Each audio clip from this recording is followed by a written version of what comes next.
Automatically ল্যাপটপের sound এবং ল্যাপটপের ক্যামেরা থেকে যাচ্ছিল, ক্যামেরার কানেকশন পাচ্ছিল না। এবার ঠিক আছে, ওকে, এবার ঠিক আছে। ডিয়ার স্টুডেন্ট, সবাইকে সবাইকে শুভেচ্ছা জানাচ্ছি আজকের ক্লাসে। তো তোমরা আশা করি সবাই ভালো আছো, সবাই সুস্থ আছো। অনেক দিন পর তোমাদের সাথে দেখা হলো। 26 ব্যাচে তোমাদের অপার ভাইয়া ক্লাস নিচ্ছিল। সো অপার ভাইয়ের ক্লাস নেওয়ার পরে আজকে থেকে আমার আবার নতুন আরেকটা অধ্যায় শুরু হলো। এবার শোনো, এই অধ্যায়ের বৈশিষ্ট্য কি? এই অধ্যায়ের বৈশিষ্ট্য হচ্ছে এই অধ্যায়টা জিওমেট্রিক্যাল অপটিক্স, একটা খুব ইম্পর্টেন্ট অধ্যায়। তোমাদের আগের অনেকগুলো ব্যাচ এই অধ্যায়টা কিন্তু পড়ে নাই। তাহলে তোমাদের থেকে নতুন করে আসলে এই অধ্যায়টা পড়ানো লাগতেছে আমাদের। এই অধ্যায়টা পড়াইছিলাম সেই কত 19 কি 20 ব্যাচে পড়ানো হয়েছিল। তো তারপরে দীর্ঘ ধরো 5 বছরের মতো বা 4 বছরের মতো পড়ানো হয় না এই অধ্যায়টা। কয়েকটা ব্যাচকে এই অধ্যায়টা বাদ দিয়েই পড়ানো হয়েছে, কারণ তারা শর্ট কোর্সে পড়ছে। বাট তোমাদের এখন ফুল কোর্স, তোমাদের এখন সবগুলো অধ্যায় পড়তে হবে। তো এই যে নতুন করে এই অধ্যায়টা আবার পড়ানো লাগতেছে আমাদের। অধ্যায়টা খুবই মজার একটা অধ্যায়। আলোর দুটো অধ্যায়, একটা অধ্যায় হচ্ছে জিওমেট্রিক্যাল অপটিক্স বা জ্যামিতিক আলোকবিদ্যা, ষষ্ঠ চ্যাপ্টার, যেটা আজকে আমরা শুরু করব। এবং এর পরে আর একটা চ্যাপ্টার আছে ফিজিক্যাল অপটিক্স বা ভৌত আলোক বিজ্ঞান, সপ্তম চ্যাপ্টার। তো আলোর এই দুইটা অধ্যায়। সেকেন্ড পার্টেই মূলত আমরা অপটিক্স নিয়ে আলোচনা করি এবং এই অপটিক্সের দুইটা অধ্যায়। তো শোনো, এই অধ্যায়টা কি বড় অধ্যায় কিনা? হ্যাঁ, এই অধ্যায়টা যদি আমরা চিন্তা করি যে অধ্যায়ে যেগুলো টপিক আছে এবং এই টপিক রিলেটেড যদি ম্যাথ চিন্তা করি, তাহলে অধ্যায়টা অনেক অনেক বড় একটা অধ্যায়। বাট আমাদের অনেক কিছু পড়া লাগবে না। অনেক টিচার ধরো অনেক কিছু পড়াবে বা পড়াইতে পারে। যেমন ধরো প্রতিফলন, প্রতিফলন নিয়ে আলোচনা করলে কিন্তু অনেক আলোচনা করা যায়। প্রতিফলন নিয়ে থিওরি আলোচনা করা যায়, তারপরে প্রতিফলন নিয়ে তার ম্যাথ প্রবলেম, অনেক ধরনের ম্যাথ প্রবলেম আলোচনা করা যায়। বাট প্রতিফলন তোমাদের নাই আসলে। প্রতিফলন থেকে তোমার কোনো ম্যাথ ধরো আসবে না। ভাই কেন আসবে না? প্রতিফলন রিলেটেড, প্রতিফলন কিন্তু শুধু সমতল তলে প্রতিফলন হয় না, গলীয় তলে প্রতিফলন হয়। প্রতিফলনের আলোচনা তুমি 9-10-এ করে আসছো, বা যদি ধরো যে ভাই 9-10-এ শর্ট কোর্স ছিল আমরা করে আসি নাই, সেটা হয়তো ভিন্ন কথা। বাট 9-10-এ ছিল বলে প্রতিফলন নিয়ে আলোচনা আমাদের এই অধ্যায়ে নাই। এখন প্রতিফলন নিয়ে আলোচনা করে ওইখানে যদি কয়েকটা ক্লাস নষ্ট করা হয়, তাহলে এটা হুদাই নষ্ট করা হবে। প্রতিফলন নিয়ে আলোচনা করার আসলে আমার মনে হয় কোনো দরকার নাই আসলে। সামান্য জাস্ট প্রতিফলনের বেসিকটুকু আলোচনা করলেই হবে। এই অধ্যায়টা মূলত আলোর প্রতিসরণ রিলেটেড একটা চ্যাপ্টার। সমতল তলে আলোর প্রতিসরণ, প্রিজম তলে আলোর প্রতিসরণ, গলীয় তলে আলোর প্রতিসরণ, মূলত এই অধ্যায়ের সবচেয়ে ইম্পর্টেন্ট টপিক হচ্ছে এটা। এবং বিভিন্ন ধরনের আলোক যন্ত্র, সরল অনুবীক্ষণ যন্ত্র, জটিল অনুবীক্ষণ যন্ত্র এবং চোখের ত্রুটি, এই রিলেটেড আলোচনাগুলাই আসলে এই অধ্যায়ের মূল আলোচনার বিষয়বস্তু। এখন আমরা যদি ধরো বইয়ের বাইরে, বিশেষ করে আমাদের ধরো বাংলাদেশে প্রচলিত বোর্ড বইগুলোর বাইরে যদি আরও অনেক কিছু আলোচনা করতে চাই, তাহলে অধ্যায়টা অনেক বড়। বাট একটা জিনিস একটু শোনো, আমরা ধরো তোমরা এই যে হঠাৎ করে মানে ফুল সিলেবাসে বা ফুল কোর্সে তোমরা কিন্তু এই যে হঠাৎ করে সামনে এসে পড়ছো, তোমাদের আগের ব্যাচ কিন্তু শর্ট কোর্সে পার হয়ে গেছে। তো তোমাদের যেহেতু ফুল কোর্স, সময় কিন্তু বাড়ায় নাই। তোমাদের যে এক্সট্রা বেশি একটু সময় দিছে, ব্যাপারটা কিন্তু এরকম না, সময় কিন্তু বাড়ে নাই। বাট ফুল কোর্সটা চলে আসছে। তো এই কারণে হয় কি, যে তোমার আগের ব্যাচের চেয়ে তুমি যদি চিন্তা করো যে পড়াশোনার পরিধিটা কেমন, তো পড়াশোনার পরিধিটা একটু বেশি। সো এই কারণে পড়াশোনার পরিধি যেহেতু বেশি, সো আমি এমনভাবে পড়াবো ভাই যতটুকু আসলে না পড়লেই নয়। ঠিক আছে, এক্সট্রা অনেক কিছু পড়ানো যায়, বাট এক্সট্রা পড়ায় ওইগুলো হবে ধরো ক্লাস লেকচারটা বেশি হবে, ক্লাস লেকচার বড় হবে। এবং তাতে অনেক সময় হবে কি, তুমি ওইগুলো আসলে পরীক্ষার সময় মাথায়ও থাকবে না, ওইগুলো খাতায় ধরো একটু জঞ্জালের মতো থাকবে। আর তোমার যদি ধরো ইঞ্জিনিয়ারিং ব্যতীত মেডিকেল বা ভার্সিটি রিলেটেড তোমার টার্গেট হয়, তাহলে আসলে অনেক গভীরে বা অনেক ডিটেলস ম্যাথ প্রবলেম সলভ করার আসলে দরকার নেই। তো এই কারণে আমি চেষ্টা করব এই অধ্যায়টা প্রথমে খুব কম্প্যাক্টভাবে বোর্ড পরীক্ষার টার্গেটে ওইভাবেই পড়ানোর। আর যাদের ধরো ইঞ্জিনিয়ারিং টার্গেট, তাদের তো একটু কমে পেট ভরে না, তো তাদের একটু ভাই আমরা আর একটু বেশি ম্যাথ প্রবলেম করতে চাই, তো তাদের জন্য আলাদা করে ধরো যে কিছু ম্যাথের মানে বিশেষ করে অনেকগুলো ম্যাথ প্রবলেম নিয়ে দু একটা ক্লাস ধরো আমি লাস্টের দিকে দিয়ে দিব। বাট আমি প্রথমে চেষ্টা করব যে সবার জন্য কম্প্যাক্টভাবে এই অধ্যায়টা যতটুকু না পড়লেই আসলে নয়, আমি অনেক কিছুই পড়াবো আসলে, সত্যি কথা অনেক পড়াবো, কিন্তু যতটুকু না পড়লেই নয় আমি সেইভাবে পড়াবো, যাতে তোমার মানে বার্ডেন না হয়। কারণ এই অধ্যায়গুলো তোমার তো রিভিশন দিয়ে পরীক্ষার হলে যাইতে হবে। তো তোমার যদি মানে মানে যেহেতু কোর্সের ফুল কোর্স চাপটা একটু বেশি, সেই কারণে অনেক কিছু রিভিশন দিয়ে পরীক্ষার হলে যাওয়াটা এটা তো তোমার জন্য একটু কষ্টকর হয়ে যাবে। তো তখন যেন খাতায় মূল জিনিসগুলাই থাকে যেগুলো পরীক্ষার হলে রিভিশন দিয়ে যাওয়ার জন্য আসলেই দরকার। হ্যাঁ, কিছু কিছু ম্যাথ প্রবলেম আরও করতে পারি, স্পেশাল কিছু ম্যাথ প্রবলেম, বা যাদের টার্গেট ইঞ্জিনিয়ারিং তাদের জন্য আলাদা কিছু ম্যাথ প্রবলেম, তা আমি চেষ্টা করবো ভাই ওগুলো আলাদা করে লাস্টে করানোর। ঠিক আছে, ওগুলো আলাদা করে লাস্টে করানোর। তো এটা এই চ্যাপ্টারে কয়টা ক্লাস লাগবে? কয়টা ক্লাস? ধরো 10-এর বেশি লাগবে। এখন আমি দেখি কয়টা ক্লাস লাগে, তবে 10-এর বেশি লাগবে। ঠিক আছে, তো আমি চেষ্টা করব মোটামুটি ধরো 12টা ক্লাসের মধ্যে শেষ করার, এইটাই টার্গেটে আমি আগাবো। তো চলো আমরা শুরু করি, কথা না বাড়াই আমরা শুরু করি, যত তাড়াতাড়ি শুরু করতে পারবো তত পড়া আগাবে। ঠিক আছে, তো পড়তেছো তো, পড়াশোনা করার মধ্যে আছো তো নাকি? পড়াশোনা থেকে দূরে থেকো না। পড়াশোনা থেকে দূরে থাকলে কিন্তু বিপদ। পড়াশোনা থেকে দূরে থাকলে কিন্তু মনে করো যে পরীক্ষার আগে আগে আন্দোলন করতে হবে পরীক্ষা পিছানোর জন্য। তো ওইটা যেন তোমাদের না করতে হয়। আর দেখতেই পাচ্ছ যে কি অবস্থা। ঠিক আছে, এরপর যখন আন্দোলন করে পরীক্ষা পিছাইতে যাবে তখন কিন্তু সরকার ধরে মাইক দিবে। সো ভালো করে এখন থেকে পড়াশোনা করো, এখন থেকে পুরোনো পড়াগুলো রিভিশন দেওয়া শুরু করো।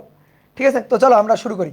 আমাদের জ্যামিতিক আলোকবিদ্যায় প্রথম যে টপিকটা আসে সেটা হচ্ছে প্রতিফলন। ঠিক আছে, মূলত এই চ্যাপ্টারটা প্রতিসরণের চ্যাপ্টার। তা আমরা আগে একটু প্রতিফলন নিয়ে কথাবার্তা একটু বলি। আলোর প্রতিফলন কি? কোনো স্বচ্ছ একটা প্রতিফলক পৃষ্ঠ, স্বচ্ছ না, একটা প্রতিফলক পৃষ্ঠ, মসৃণ প্রতিফলক পৃষ্ঠ।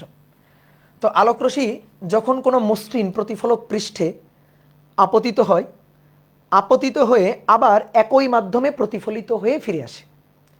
এই একই মাধ্যমে ফিরে আসা, প্রতিফলিত হয়ে ফিরে আসার এই ঘটনাটাকেই বলা হয় প্রতিফলন। তো প্রতিফলনের দুইটা সূত্র আছে। ধরো এটা একটা প্রতিফলক পৃষ্ঠ, যেমন মনে করো আয়না। তো একটা স্বচ্ছ কাচের একটা প্লেট, এটার যদি একটা পৃষ্ঠে আমি যদি পারা লাগাই দিই, যেমন আয়নাতে যে কাজটা করা হয়, তাহলে আয়নাতে বা মিরর, তাতে ধরো এরকম পারা লাগানো আছে, তাহলে এটা একটা প্রতিফলক পৃষ্ঠ। এবার তুমি কোনো উৎস থেকে, ধরো এখানে একটা সোর্স আছে, ধরো একটা সোর্স, এই সোর্স থেকে এই প্রতিফলক পৃষ্ঠের উপরে আলোকরশ্মি ফেললাম। আলোকরশ্মি ফেললে কি হবে? প্রতিফলিত হবে। প্রতিফলিত হয়ে আবার ওই মাধ্যমে, দেখো শূন্য মাধ্যম থেকে আলো এসে এই তলে আপতিত হয়েছে। আপতিত হওয়ার পরে আবার প্রতিফলিত হয়ে ওই একই মাধ্যমে গমন করবে। এই ঘটনাটাকে বলা হয় প্রতিফলন। যে বিন্দুতে আলোকরশ্মিটা আপতিত হয়েছে ওই বিন্দুতে আমি যদি প্রতিফলক পৃষ্ঠের উপর একটা লম্ব অঙ্কন করি, এই যে প্রতিফলক পৃষ্ঠ, তার উপর যদি আমি আপতিত বিন্দুতে একটা লম্ব অঙ্কন করি, তাহলে সেটাকে বলা হবে হচ্ছে অভিলম্ব। এটা হচ্ছে ওই তলের আপতিত বিন্দুতে অঙ্কিত অভিলম্ব। এবার প্রতিফলনের ক্ষেত্রে এটা হচ্ছে আপতিত রশ্মি বা ইনসিডেন্ট রে, আর এইটা হচ্ছে প্রতিফলিত রশ্মি। অবশ্যই এই যে ডিরেকশনগুলো কিন্তু দিতে হবে। এই যে এই পথে এসে আলোকরশ্মি আপতিত হয়ে এই পথে চলে গেছে, তো এটা হচ্ছে প্রতিফলিত, এটা হচ্ছে আপতিত রশ্মি। আর এটা হচ্ছে অবিলম্ব। ধরো এটা ও বিন্দু, এটা এন, ও এন হচ্ছে অবিলম্ব, এ ও হচ্ছে আপতিত রশ্মি, ও এ প্রাইম এটা হচ্ছে প্রতিফলিত রশ্মি। এখন প্রতিফলনের ক্ষেত্রে দুটো সূত্র আছে। ঠিক আছে, এই ঘটনাটা প্রতিফলন, আমরা কিন্তু এটার সাথে পরিচিত। প্রতিফলনের দুইটি সূত্র কি?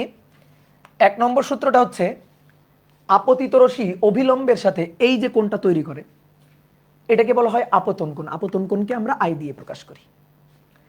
প্রতিফলিত রশ্মি তাহলে অভিলম্বের সাথে যে কোণ তৈরি করে, তাহলে সেটা কি হবে? সেটা হচ্ছে প্রতিফলন কোণ। এই প্রতিফলন কোণকে এটাকে আমরা আর দিয়ে প্রকাশ করি। আই হচ্ছে আপতন কোণ আর হচ্ছে প্রতিফলন কোণ।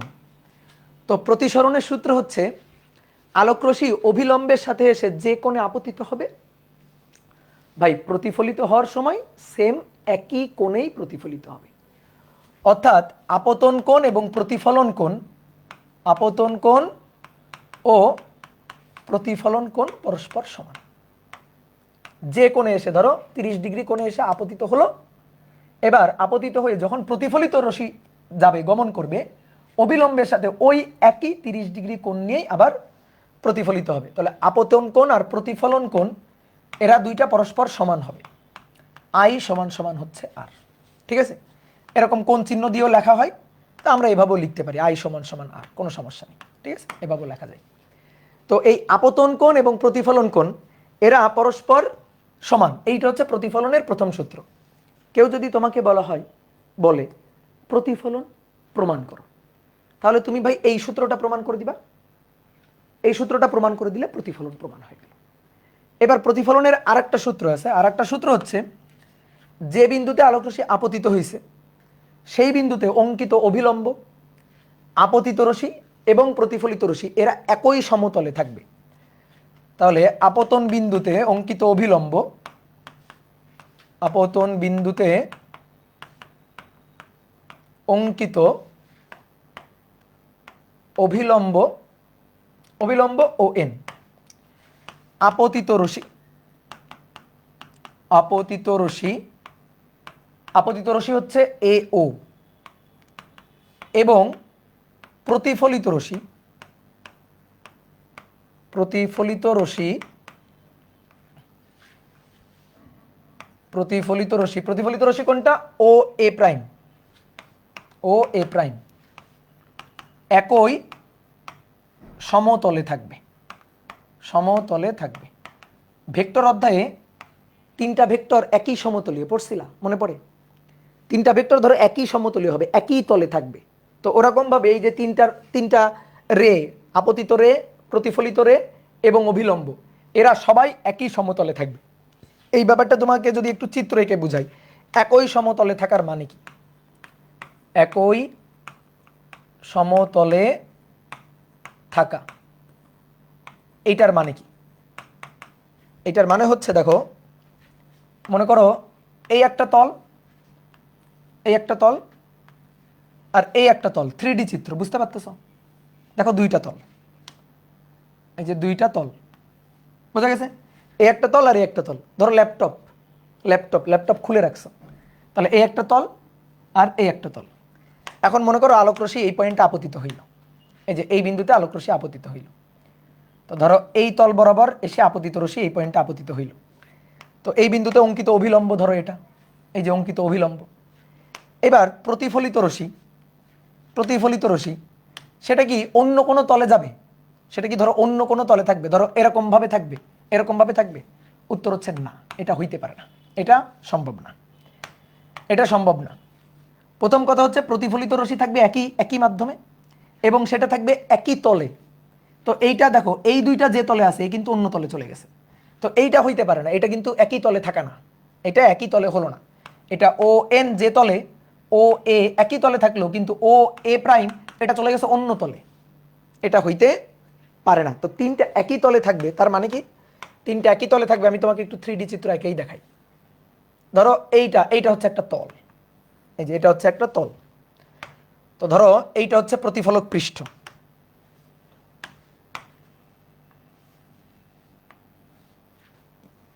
দেখো এটা হচ্ছে একটা তল। ধরো ভাই এইটা হচ্ছে প্রতিফলক পৃষ্ঠটা, এই যে প্রতিফলক পৃষ্ঠটা।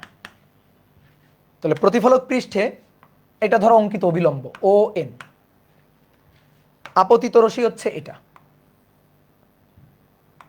এটা হচ্ছে আপতিত রশ্মি এ ও। তাহলে প্রতিফলিত রশ্মিটা ওই একই তলেই থাকবে, একই তলেই যাবে, ও এ প্রাইম। দেখো তিনটাই একই তলে, এইটা অন্য কোনো তলে যায় নাই, এই তিনটা নিয়ে একই তল গঠিত হয়েছে। এরকম ধরো তিনটা কলম, এই যে এরকম এইভাবে যাবে। এটা অভিলম্ব, এটা অভিলম্ব, এটা আপতিত রশ্মি, এটা প্রতিফলিত রশ্মি, একই তলে। এখন আমি যদি বলি এই যে প্রতিফলিত রশ্মিটা এরকম ভাবে দিছি, এইভাবে দিছি, হবে? দেখো তো তিনটা একই তলে, দেখো এই তিনটা কি একই তলে? একই তলে না। সো একই তলে হতে হবে। তাহলে একই তলে মানে বুঝতে পারছো যে একই তলে থাকা। তাহলে আপতিত রশ্মি, আপতিত রশ্মি ও এ, প্রতিফলিত এ ও দিয়ে, আপতিত এ থেকে ও, আর প্রতিফলিত রশ্মি, প্রতিফলিত রশ্মি ও এ প্রাইম এবং অভিলম্ব, এবং অভিলম্ব ও এন একই তলে থাকবে, ঠিক আছে? একই তলে থাকবে। তো এই হচ্ছে আমাদের প্রতিফলনের বেসিক। কেউ যদি তোমাকে বলে প্রতিফলন প্রমাণ করো, তুমি প্রতিফলনের এই সূত্রটা প্রমাণ করে দেখাই দিবা যে ভাই প্রতিফলনে আপতন কোণ প্রতিফলন কোণ এরা পরস্পর সমান হবে। ওকে, তাহলে প্রতিফলন নিয়ে আমাদের আলোচনা গেল। এবার আসো এই অধ্যায়ের মূল আলোচনার বিষয়বস্তু, আলোর প্রতিসরণ। আলোর প্রতিসরণ। আলোর প্রতিসরণ কি? প্রতিসরণ হচ্ছে এবার প্রতিফলক পৃষ্ঠ না, স্বচ্ছ প্রতিসারক পৃষ্ঠ। প্রতিসারক পৃষ্ঠ মানে আলো গমন করতে পারবে, ভিতরে ঢুকে যাইতে পারবে। আগে কি হয়েছিল, এসে আলোক রশ্মি আসলো, এসে প্রতিফলিত হয়ে চলে গেল। এবার তা হবে না। আলো কি করবে, এক মাধ্যম থেকে অন্য মাধ্যমে গমন করবে। আলো যখন এক মাধ্যম থেকে অন্য মাধ্যমে গমন করে তখন আলোকীয় ঘনত্বের উপর ভিত্তি করে আলোক রশ্মি বেঁকে যায়।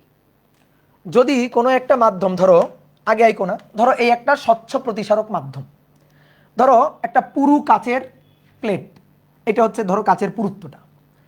এখন আলোক রশ্মিকে ধরো আপতিত করলাম, আপতিত করলে আলোক রশ্মি যখন শূন্য মাধ্যম, এটা হচ্ছে শূন্য মাধ্যম বা ধরো বায়ু মাধ্যম, শূন্য মাধ্যম থেকে আলোক রশ্মি যখন এই প্রতিসারক কাচ মাধ্যমে প্রবেশ করবে তখন আলোক রশ্মি যে পথে আসছে, যে পথে আগত, ওই একই পথে আলোক রশ্মি এর মধ্য দিয়ে পাস করবে না।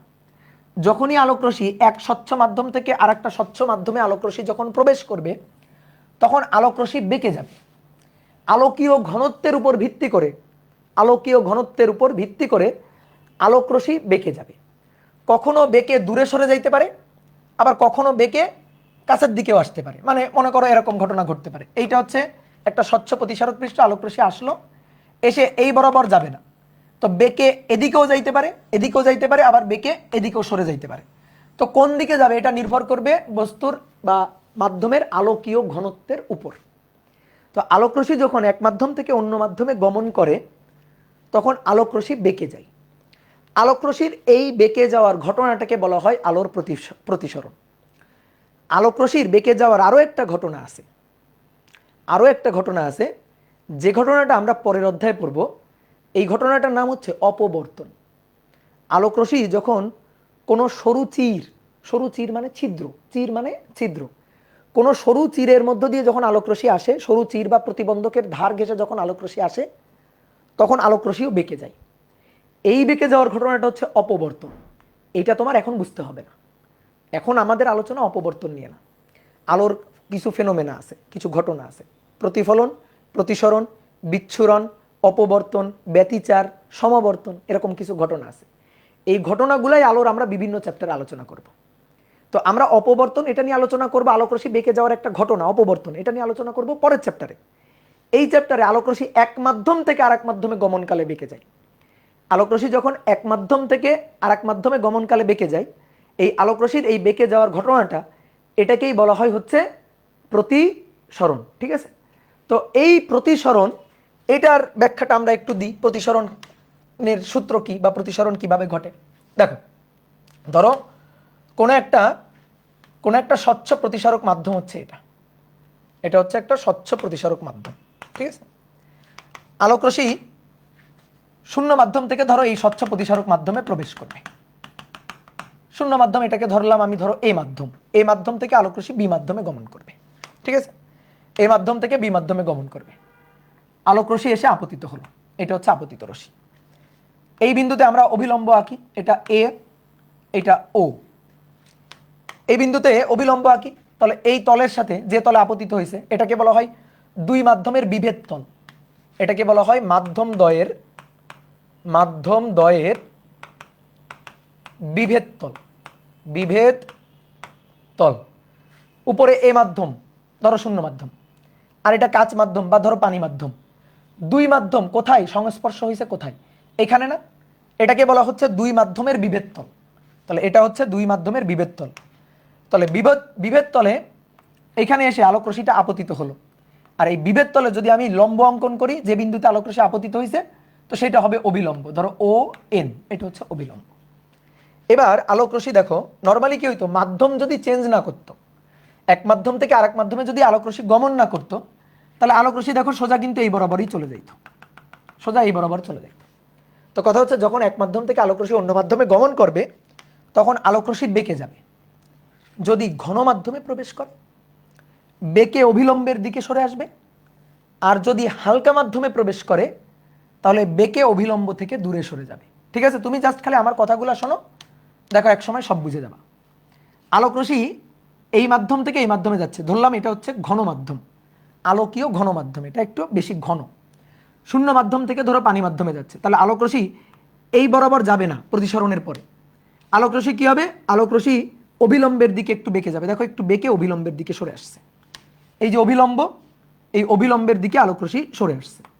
তো আলোক রশ্মির এই বেঁকে যাওয়ার এটাকেই বলা হয় প্রতিসরণ।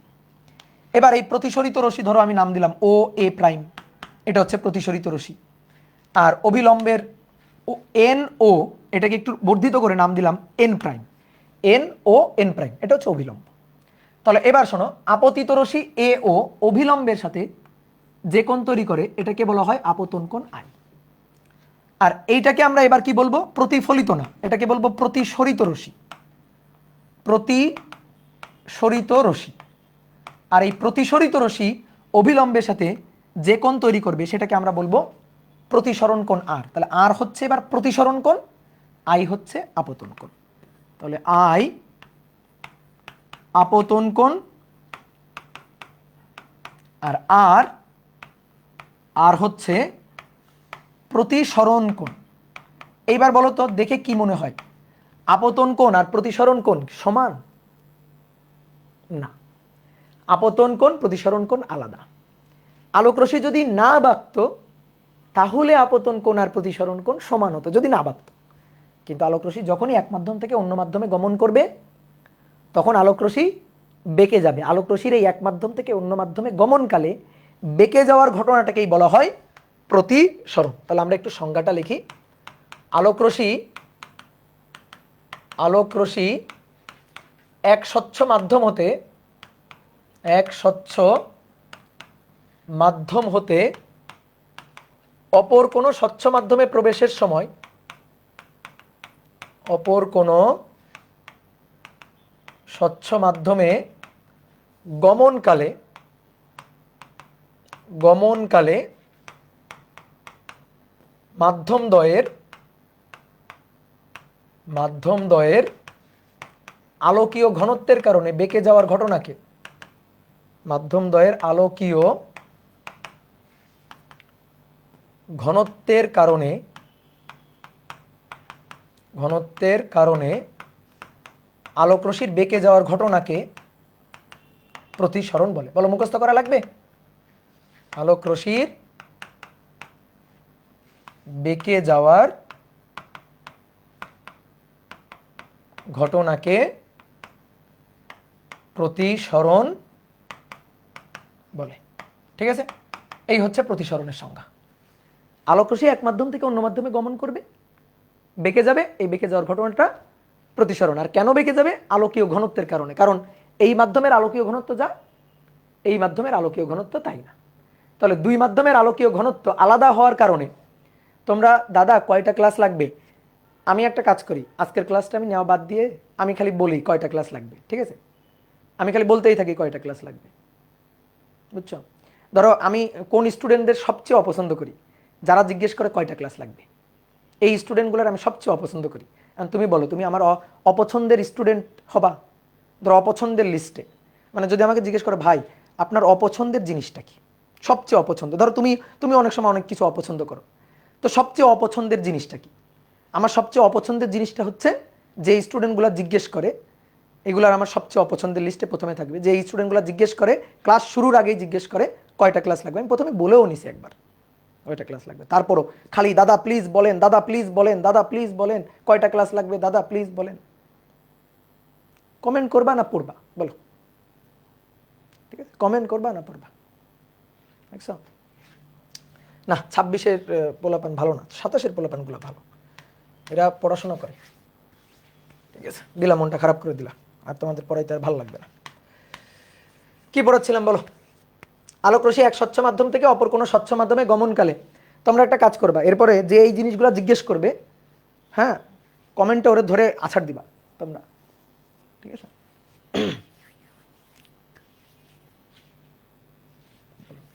না, আজকে আর ক্লাসই নিব না, বাদ, আজকে ক্লাসই নিব না।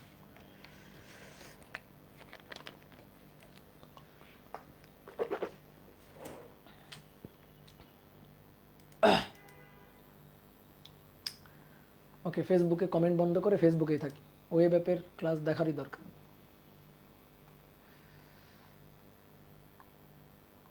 ওয়েব অ্যাপের এদের কমেন্ট দেখারই দরকার।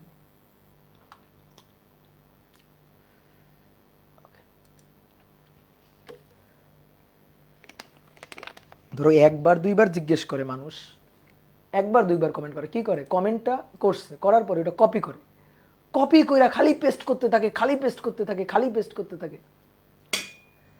ঠিক আছে, প্রথম ক্লাসে দেখবা সব ঢুকছে, পরের দিনের ক্লাসে দেখবা নাই, একটা ক্লাস করে দেখবা সব সিলেবাস শেষ করে ফেলছে। ওকে, এখন আর কোনো কমেন্ট দেখা যাবে না, কোনো কমেন্ট নেই, একেবারে 2 ঘন্টা টানা পড়াই যাব। ওকে, আসো তাহলে এই হচ্ছে প্রতিসরণের সংজ্ঞা। এখন আমি বলতেছিলাম যে যদি হালকা মাধ্যম থেকে ঘন মাধ্যমে প্রবেশ করে তাহলে অবিলম্বের দিকে বেঁকে আসে, আর যদি ঘন মাধ্যম থেকে হালকা মাধ্যমে যায় তাহলে তখন অবিলম্ব থেকে দূরে সরে যাবে, তখন অবিলম্ব থেকে দূরে সরে যাবে। যেমন দেখো, মনে করো এইবার এটা হচ্ছে মাধ্যমের বিভেদ তল, মাধ্যমের বিভেদ তল, এটা হচ্ছে ঘন মাধ্যম, এই যে এটা হচ্ছে ঘন মাধ্যম। এবার আলোক রশ্মি ঘন মাধ্যম থেকে ধরো হালকা মাধ্যমে আসবে, এটা অবিলম্ব, ধরো ও এন, আলোক রশ্মি আপতিত হলো, এটা ধরো আপতিত রশ্মি, এটা ধরো আপতিত রশ্মি এ ও। এবার এই কোণটা আপতন কোণ আই। এবার দেখো তুলনামূলক এটা আলোকীয় ঘন, এই মাধ্যমটা আলোকীয় ঘন, বি মাধ্যমটা আলোকীয় হালকা। ঘন মাধ্যম থেকে যখন আলোকীয় হালকা মাধ্যমে প্রবেশ করে তখন অবিলম্ব থেকে দূরে সরে যাবে। দেখো যদি না বাঁকতো তো এই বরাবর যাওয়ার কথা ছিল, না বাঁকলে এই বরাবর যাওয়ার কথা ছিল, বেঁকে যাবে। ঘন থেকে হালকাতে যাচ্ছে তাহলে অবিলম্ব থেকে দূরে সরে যাবে, অবিলম্ব এটা অবিলম্ব থেকে দূরে সরে যাবে, এইভাবে যাওয়ার কথা ছিল, তো কি হবে, দূরে সরে যাবে। তাহলে অবিলম্ব থেকে এই যে দূরে সরে গেল, তাহলে এটা হচ্ছে এ প্রাইম, ও এ প্রাইম। অবিলম্বের সাথে প্রতিসরিত রশ্মি যে কোণটা তৈরি করে সেটা হচ্ছে প্রতিসরণ কোণ আর। তাহলে আবারও এই আই, এটা আপাতন কোণ, আর এটা হচ্ছে প্রতিসরণ কোণ, প্রতিসরণ কোণ। এবার আসো প্রতিসরণের সূত্র কি। ঠিক আছে, প্রতিসরণের 2টা সূত্র আছে, প্রতিসরণেরও 2টা সূত্র। তাহলে লিখি প্রতিসরণের সূত্র, প্রতিসরণের 2টি সূত্র। একটা সূত্র প্রতিফলনের মতোই, একটা সূত্র প্রতিফলনের মতোই। ধরো এটা ঘনমাধ্যম, আমাদের চিত্র না আঁকলেও চলবে যেহেতু আমাদের চিত্রগুলো ওই পৃষ্ঠায় চলে গেছে, তাই আমি একটু দেখাচ্ছি। এটা অবিলম্ব, এটা অবিলম্ব, আপতিত রশ্মি, আলোক রশ্মি এসে আপতিত হইল, এই রেখা বরাবর এসে আলোক রশ্মি আপতিত হইল, ধরো ঘন মাধ্যমে যাচ্ছে তাহলে অবিলম্বের দিকে বেঁকে যাবে। আপতন কোণ আই, প্রতিসরণ কোণ আর। ঠিক আছে, আপতন কোণ আই, প্রতিসরণ কোণ আর। তো এখন আসো এখান থেকে আমরা সূত্র লিখতে চাই।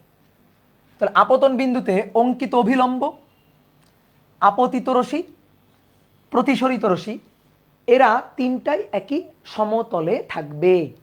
তাহলে একই সমতলে থাকা তো বুঝছো, একই সমতলে, তিনটাই একই সমতলে, এই যে একই সমতলে থাকবে, এটা হচ্ছে একটা তল, একই সমতলে থাকবে। এমন না যে আলোক রশ্মি এরকম হবে, আলোক রশ্মি এসে আপতিত হলো, এই যে আপতিত হলো, এটা হচ্ছে অঙ্কিত অভিলম্ব, এটা হচ্ছে অঙ্কিত অভিলম্ব। এবার দেখো তল, তাহলে দেখো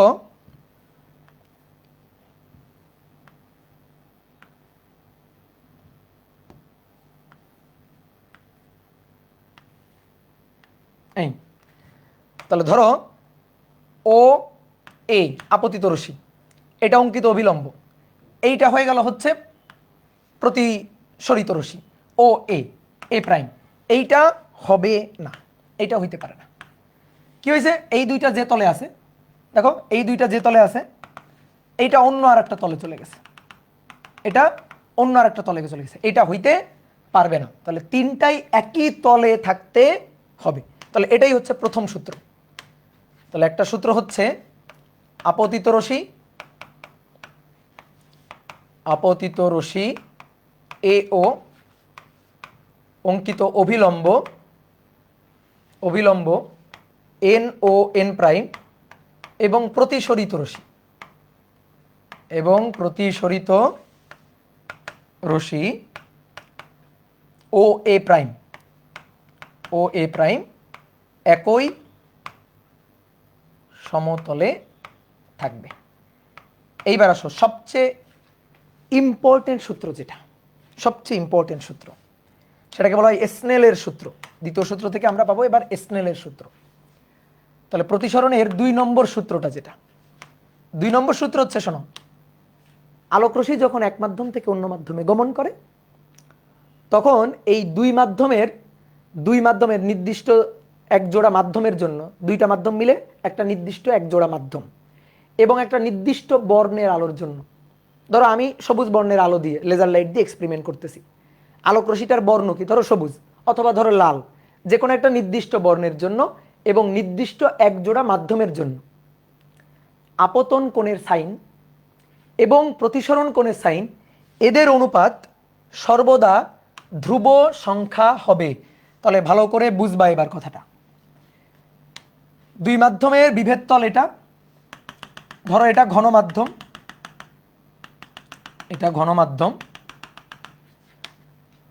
এটা হচ্ছে দুই মাধ্যমের বিভেদ তলে অঙ্কিত অভিলম্ব।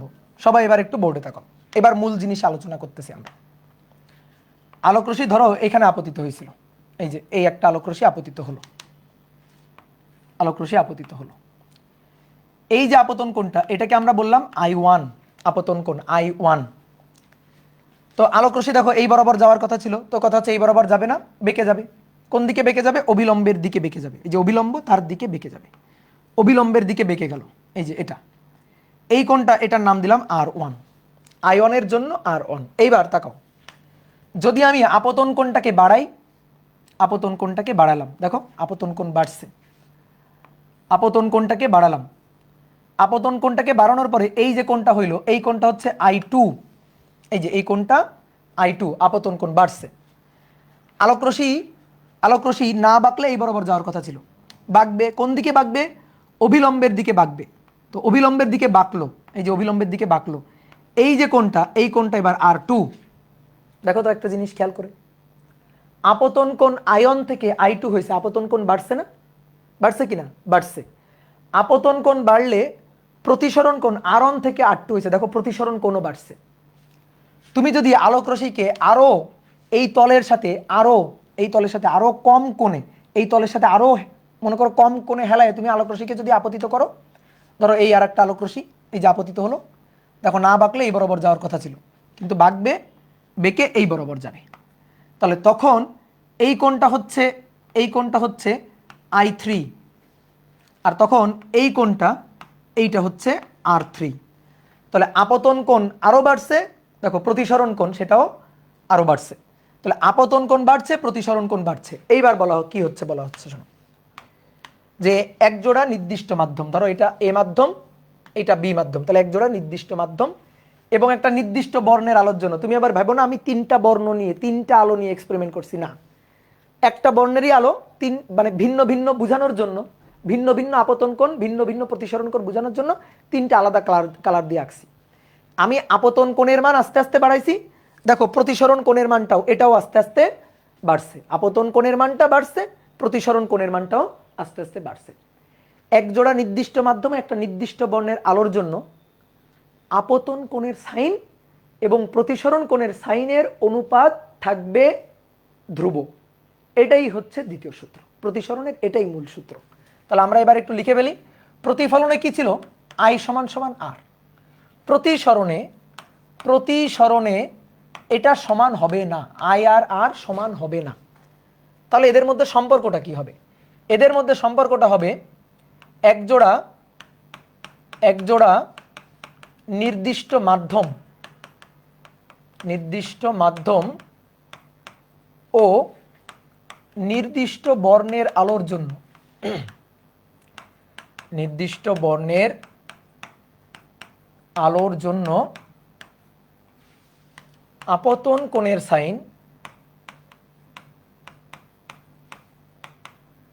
ও প্রতিসরণ কোণের সাইনের আপতন কোণের সাইন ও প্রতিসরণ কোণের সাইনের অনুপাত হবে ধ্রুব সংখ্যা।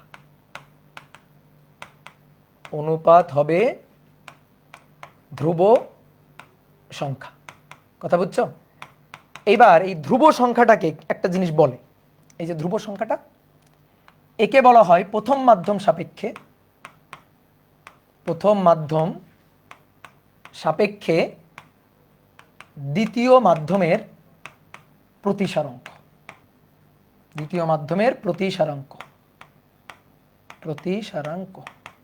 ঠিক আছে? এই হচ্ছে মাধ্যমের প্রতিসারাঙ্কের সংজ্ঞা, যে প্রথম মাধ্যম সাপেক্ষে দ্বিতীয় মাধ্যমের প্রতিসারাঙ্ক সাইন আই সাইন আর। তাহলে সবাই এবার একটু বোর্ডে তাকাও। প্রতিসারাঙ্ককে ইটা দিয়েও লেখা হয়, আবার প্রতিসারাঙ্ককে মিউ দিয়েও লেখা হয়। ঠিক আছে? তোমার যেটা ভালো লাগে তুমি সেইভাবে লিখবা, কোনো সমস্যা নেই। ইটা দিয়ে লিখতে পারো, মিউ দিয়েও লিখতে পারো। তো ধরো আমরা মিউ দিয়ে লিখলাম, যে মিউ এ মাধ্যম সাপেক্ষে বি মাধ্যমের প্রতিসারাঙ্ক এ মিউ বি। আমার একটু মিউ লেখাটা একটু উল্টা, ওটা ক্ষমা করে দিও। এ মিউ বি এটা equal to sine i divided by sine r. বুঝছো? Sine i one by r one, sine i two by sine r two, sine i three divided by sine r three. আমি আপতন কোণ change করব, প্রতিসরণ কোণ change হবে। আপতন কোণ বাড়াবো, প্রতিসরণ কোণও বাড়বে। তাহলে sine i sine r, sine i sine r, sine i sine r, অনুপাতটা থাকবে একটা ধ্রুব সংখ্যা। এই ধ্রুব সংখ্যাটাকেই বলা হবে প্রথম মাধ্যম সাপেক্ষে দ্বিতীয় মাধ্যমের। প্রথম মাধ্যমটা কি ছিল? এ, দ্বিতীয় মাধ্যমটা বি।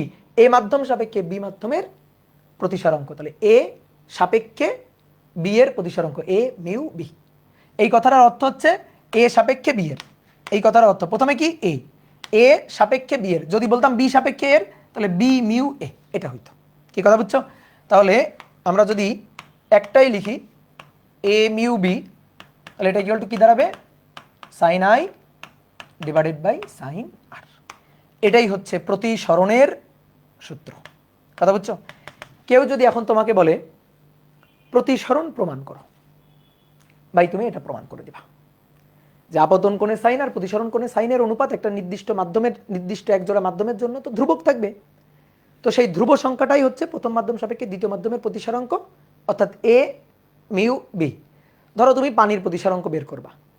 পানির আলোক রশ্মি যাচ্ছে শূন্য মাধ্যম থেকে পানি মাধ্যমে, শূন্য মাধ্যম তার থেকে শূন্য মানে বায়ু মাধ্যম, তা থেকে ধরো স্বচ্ছ পানি মাধ্যমে। তাহলে তুমি কি করবে? ধরো পানি প্রতিসারাঙ্ক বের করবা। পানি প্রতিসারাঙ্ক হচ্ছে শূন্য মাধ্যম সাপেক্ষে পানি প্রতিসারাঙ্ক 1.33। ভাই কিভাবে বের করবা? খুবই সহজ। তুমি প্রথমে একটা স্বচ্ছ পানির পৃষ্ঠ নিবা, যে পানি একটা পানি মাধ্যম। এই নেওয়ার পরে তুমি একটা বিন্দুতে আলোক রশ্মি আপতিত করবা। আপতিত করলা, একটা আলোক রশ্মি আপতিত করলা। আপতিত করার পরে অবিলম্বের সাথে তার কোণ দেখবা, কোণটা মাপবা, এবং আলোক রশ্মি প্রতিসরিত হবে। প্রতিসরিত হওয়ার পরে প্রতিসরিত রশ্মির সাথে অবিলম্বের কোণ দেখবা। তাহলে তুমি আই পাইলা, তুমি আর পাবা। এবার তারপরে mu equal to A mu B, এটা equal to sine I by sine r বসাই দিবা। বসাই দিয়ে তুমি যে কোনো মাধ্যমের প্রতিসারাঙ্ক এভাবে এক্সপেরিমেন্ট করে হিসাব নিকাশ করতে পারবা। এটাকেই বলা হচ্ছে স্নেলের সূত্র, স্নেলস ল। ঠিক আছে? বিজ্ঞানী SNELL মনে হয়, স্নেলস ল। ঠিক আছে? বিজ্ঞানী স্নেলের সূত্রই হচ্ছে এটা। কি ক্লিয়ার? এবার আসো দেখো, এ মিউ বি এটা equal to sine I by sine R. A mu B যদি sine I by sine R হয়, এ মিউ বি এর উল্টাটা হবে 1 divided by B mu A. সহজ হিসাব। এটা কি? এ সাপেক্ষে বি এর প্রতিসারাঙ্ক যা হবে, এটা হবে বি সাপেক্ষে এর প্রতিসারাঙ্কের উল্টা রাশি, অর্থাৎ বি সাপেক্ষে এর প্রতিসারাঙ্কের উল্টা রাশি হবে এটা। অনেকে ভাই বিশ্বাস করি না, বিশ্বাস করতে হবেই না। আমি তোমাকে প্রমাণ করে দেখাচ্ছি, তোমার বিশ্বাস করতে হবেই না। তুমি দেখো, আলোক রশ্মি ধরো হালকা মাধ্যম থেকে, হালকা এ মাধ্যম থেকে ঘন বি মাধ্যমে আলোক রশ্মি প্রবেশ করছে। এই যে এটা হচ্ছে ঘন মাধ্যম, আলোক রশ্মি হালকা থেকে ঘন মাধ্যমে প্রবেশ করছে। তাহলে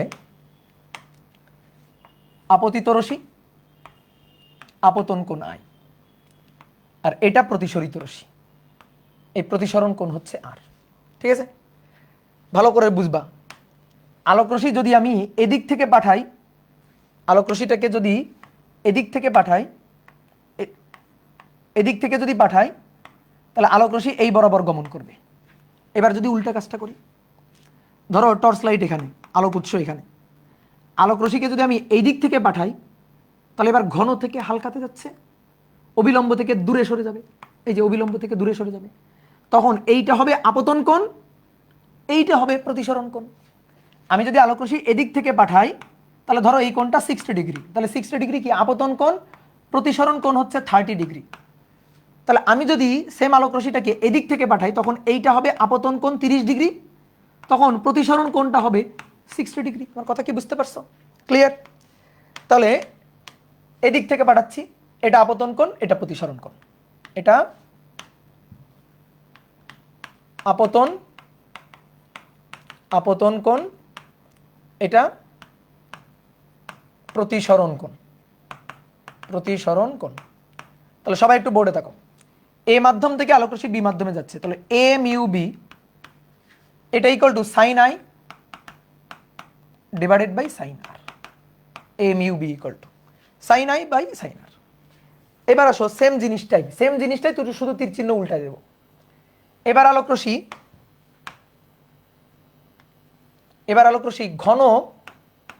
আলোকীয় ঘন বি মাধ্যম থেকে আলোকীয় হালকা এই মাধ্যমে প্রবেশ করবে। এবার আলোকীয় ঘন বি মাধ্যম থেকে আলোকীয় হালকা এই মাধ্যমে প্রবেশ করবে। তাহলে দেখো এবার ভালো করে বুঝবা, এই যে উৎস এবার এখানে, এই যে এখান থেকে টর্চ লাইটের আলো ফেলা হচ্ছে, তাহলে আগে এই কোণটা ছিল 60, এই কোণটা ছিল 30, সেই তাহলে এবার 30 ডিগ্রি কোণে আলোক রশ্মিকে আপতিত করি, 30 ডিগ্রি কোণে আলোক রশ্মিকে পাঠাই, 30 ডিগ্রি। এটা কোন মাধ্যম? ঘন মাধ্যম।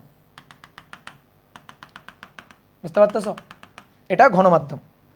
তাহলে যদি 30 ডিগ্রি কোণে আপতিত করা হয়, এই যে কোণটা 30 ডিগ্রি আপতিত করা হয়, তাহলে এবার কি যাচ্ছে? ঘন থেকে হালকাতে যাচ্ছে, তাহলে অবিলম্ব থেকে এই যে দূরে সরে যাবে, অবিলম্ব থেকে দূরে সরে যাবে। তো অবিলম্ব থেকে দূরে সরে ধরো এই কোণটা কত হইলো? ওই যে 60 ডিগ্রি। 30 ডিগ্রিতে আপতিত হলে 60 ডিগ্রিতে যাবে, 60 ডিগ্রিতে আপতিত হলে 30 ডিগ্রিতে প্রতিসরিত হবে। তাহলে এই কোণটা হচ্ছে 60 ডিগ্রি, এই যে 60 ডিগ্রি ধরো। তো এই কোণটা এবার দেখো, এই কোণটা আমার আপতন কোণ, এই কোণটা আমার প্রতিসরণ কোণ। কথা বুঝছো? এটা আপতন কোণ, এটা প্রতিসরণ কোণ। আপতন কোণ বলে এটাকে আই, আবার এটাকে আর লিখো না, ঠিক আছে? একই কোণে না, আর কোণেই তো আপতিত হয়েছে, শুধু তীর চিহ্নটা উল্টা, তীর চিহ্ন রশিটা গেছে উল্টা। তো এই কোণটা কি ছিল? এই কোণটার নাম কি ছিল? আর ছিল। তো আর কোণেই মানে অনেকে ভাবে কি আর মানেই প্রতিসরিত হইতেই হবে। কেন ভাই? আর মানেই প্রতিসরিত কেন হইতে হবে? আমরা কোণটাকে প্রকাশ করছি কি দিয়ে? আর দিয়ে। আপতন কোণকে প্রকাশ করছি কি দিয়ে? আই দিয়ে। নর্মালি এইভাবে প্রকাশ করছি। তা আমি যদি বলি না এবার আর কোণে আপতিত হয়েছে আর আই কোণে প্রতিসরিত হয়েছে, সমস্যা আছে কোথাও? সমস্যা আছে কোথাও? দেখো 60 ডিগ্রি কোণে আপতিত হলে 30 ডিগ্রিতে প্রতিসরিত হয়েছে, তাহলে 30 ডিগ্রি কোণে আপতিত হয়ে 60 ডিগ্রিতে প্রতিসরিত হবে ওই একই নির্দিষ্ট মাধ্যমের জন্য। আগেও যে মাধ্যম ছিল এখনো সেই একই নির্দিষ্ট মাধ্যম, এক জোড়া নির্দিষ্ট মাধ্যম। তাহলে এবার যদি আমি বলি আলোক রশ্মি থেকে কোথায় গেছে? ও সরি, তীর চিহ্নটা উল্টা হয়ে গেছে এখানকার, এই তীর চিহ্নটা উল্টা হয়ে গেছে। তীর চিহ্নটা তো এরকম হবে, তীর চিহ্ন এরকম হবে। আলোক রশ্মি ঘন থেকে হালকাতে গেছে, তাহলে এবার বি থেকে এতে গেছে, তাহলে বি মাধ্যম সাপেক্ষে এ মাধ্যমের প্রতিসারাঙ্ক হবে আপতন কোণের সাইন। এবার এইটা আপতন কোণ, আর এইটা এবার প্রতিসরণ কোণ। তাহলে সাইন আপতন কোণ আর প্রতিসরণ কোণ আই। কি কথা বোঝা গেছে? এবার তাকাও, sine I by sine R যদি এ মিউ বি হয়, তাহলে sine R divided by sine I, এটা উল্টাটা হবে। বা ধরো এটা 1 নং সমীকরণ, এটা 2 নং সমীকরণ, সুন্দর করে দুইটারে কি করতে ইচ্ছা করতেছে? ভাগ করতে ইচ্ছা করতেছে, করে দাও তো।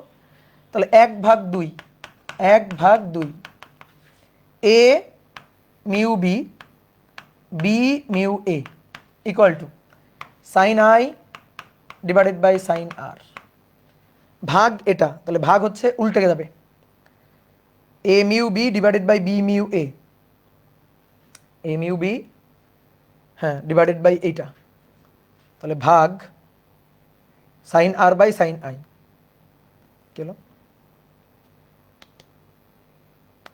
এ মিউ বি, ও আচ্ছা সরি ভাগ না, সরি ভাগ না, সরি গুণ দিতে হবে, 1 গুণ 2, সরি গলতি হয়ে গিয়া, এ মিউ বি আর বি মিউ এ গুণ দিব, সরি ভাগ তো না, এ মিউ বি গুণ বি মিউ এ, হ্যাঁ এবার ঠিক আছে, sine i divided by sine r গুণ sine R divided by sine i, তাহলে সাইন আই কাটাকাটি, সাইন আর কাটাকাটি, তাহলে দেখো তো এ সাপেক্ষে বি এর প্রতিসারাঙ্ক যা, সেটা হবে বি সাপেক্ষে এ এর প্রতিসারাঙ্কের উল্টা রাশি, দেখো হয়েছে কিনা। তা আমরা ধরো বিশ্বাস করি নাই, ওকে বিশ্বাস না করলে প্রমাণ দেখলাম, এ মিউ বি হবে বি মিউ এর উল্টাটা, কি ক্লিয়ার? প্রমাণ হয়েছে। তাহলে আমরা প্রতিসরণের দুটো সূত্র কিন্তু বুঝে ফেলছি, ঠিক আছে। এবার লিখো প্রতিসরণের সূত্রের সাধারণ রূপ, প্রতিসরণের স্নেলের সূত্রের সাধারণ রূপ, স্নেলের সূত্রের সাধারণ রূপ, সাধারণ রূপটা কি? স্নেলের সূত্রের সাধারণ রূপ,